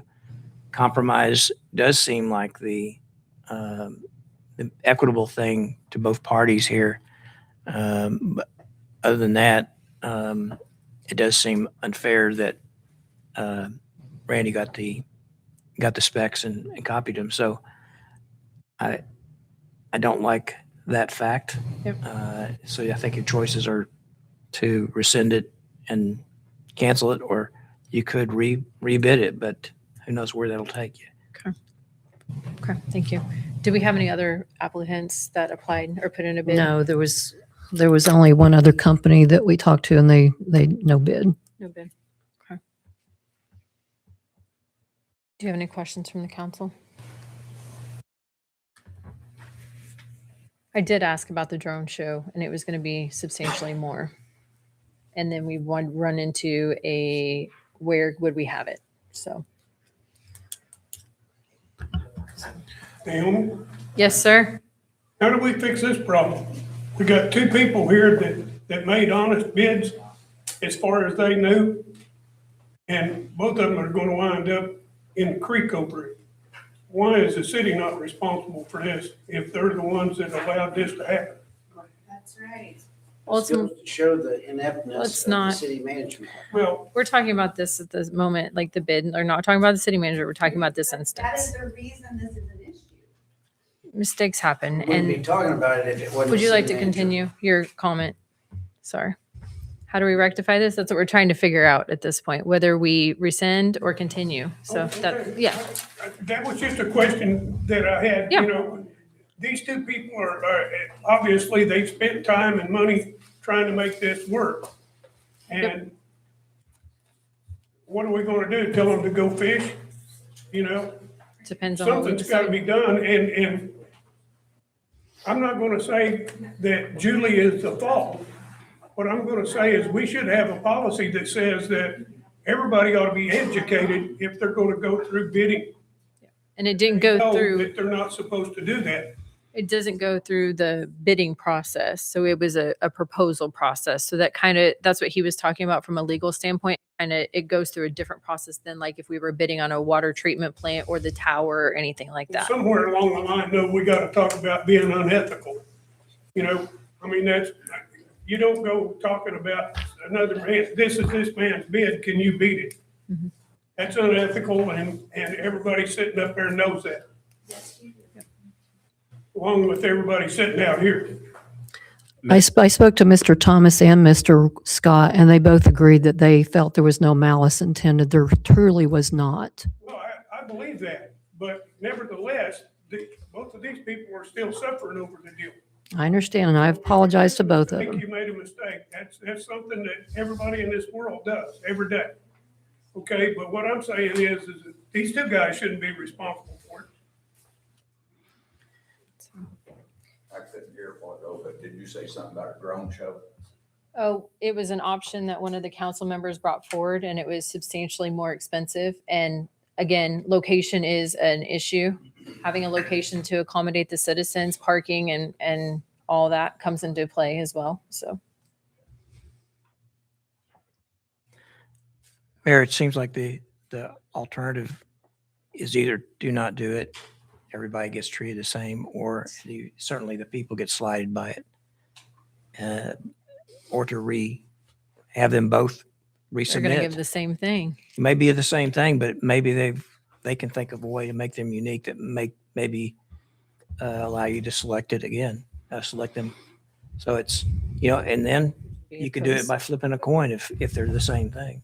Would you be opposed to rebidding, either of you? I'll rebid it. Would you rebid it? Well, why would I be awarded the show and then you say, timeout, you gotta read it? Well, Because it's inequitable, the way it happened the first time. Yep. And it's, if you guys can't agree, then we can throw it out to you all again. Let's see if one of you can beat the other in the bid. Other than that, people won't have a fire show. so would you both be willing to rebid it? Would you be willing to rebid it? Okay, when do they need to have their proposals in by? How much time do you gentlemen need to rebid? I'd like 30 days. Is that enough time to prepare for the event? Yeah, I keep 3 years worth of fireworks on hand at all time. Pro line and consumer grade, the same stuff. Okay. In fact, just to touch on that, I offered to buy all of Randy's products when I was setting with Mass Castine when we were talking about working together, because he had told me he had already spent a bunch of money. I said, just let me buy all your product from you, and then you're not out the money, and we'll shoot it. This third, Interested in working on that. I think, let me look on the calendar for the agenda.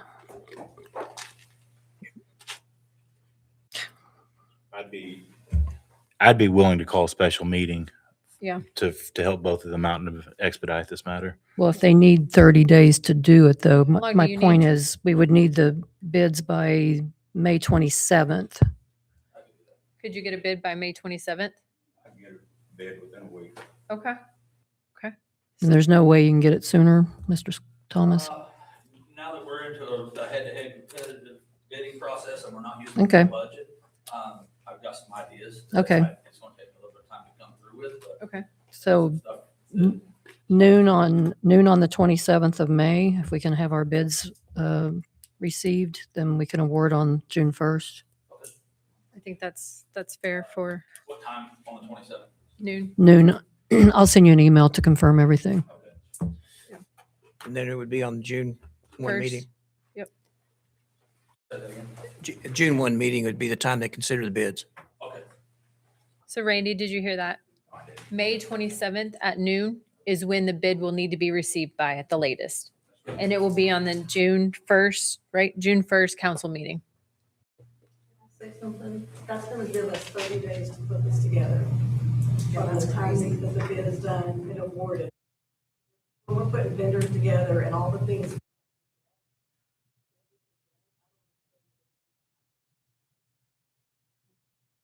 That's true, because I mean, we've got tons of stuff planned that we've already bought for the kids to get.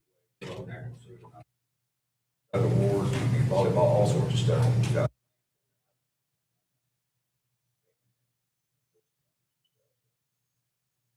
That's going to be nice. We have already contacted some vendors that are planning to be, on cancel those.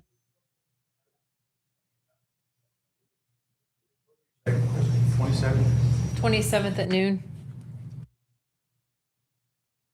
That'll give it time to be put on the agenda and posted publicly. I mean, the other alternative is we just cancel it all together. I would hate to do that. So if you both could rebid, I would really appreciate that. I'd love to see that as well. So our current option is rebid, work together, or we just don't have it at all, correct? Yeah. Is there any way we can work together? I think that would be the perfect situation, in my opinion. He said no. He said yes.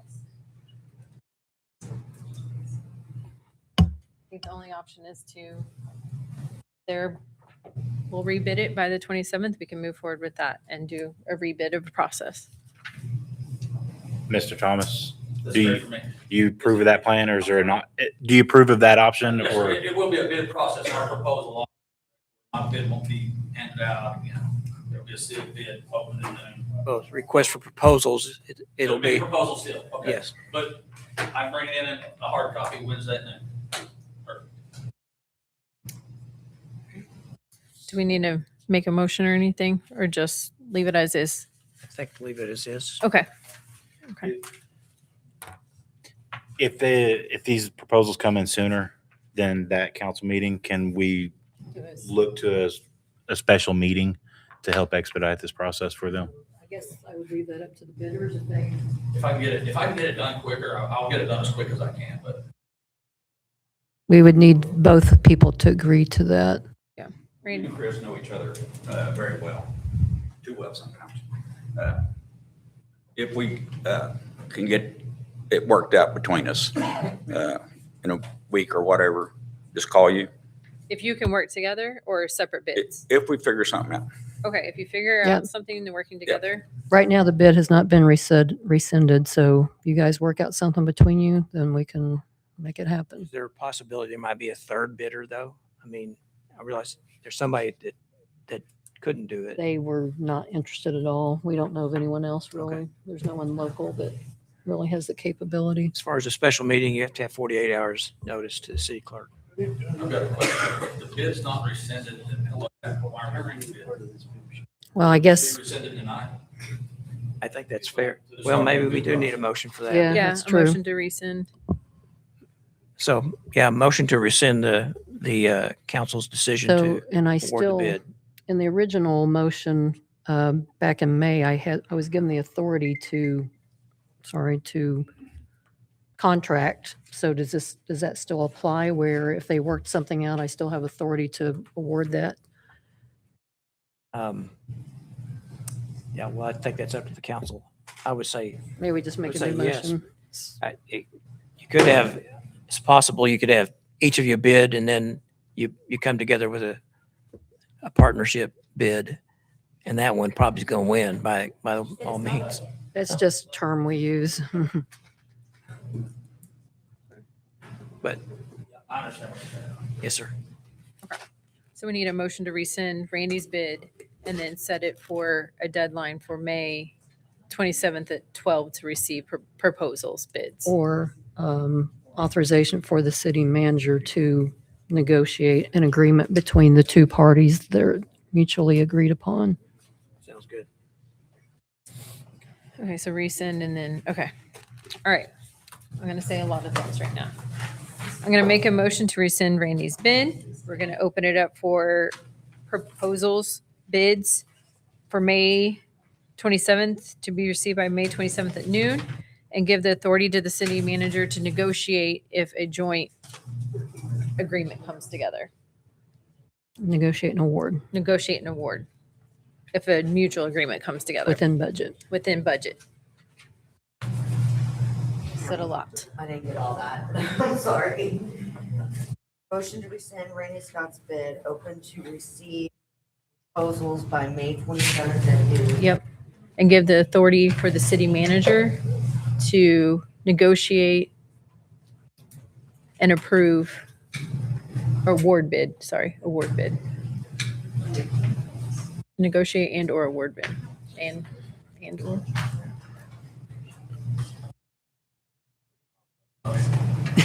That's a short one compared to some of these that I've had to do. Okay. That's my motion. What? No, I'm joking. Second. Naomi Hope, Yes. Jeremy Barnett, Yes. Daniel Beatty, Yes. Donald P. Yes. Item number 6, we have no new business. This meeting is adjourned. Thank you all for hanging out tonight. We do have some new business. We do not have any new business. What? We need to put something in place to where this don't happen again. Absolutely.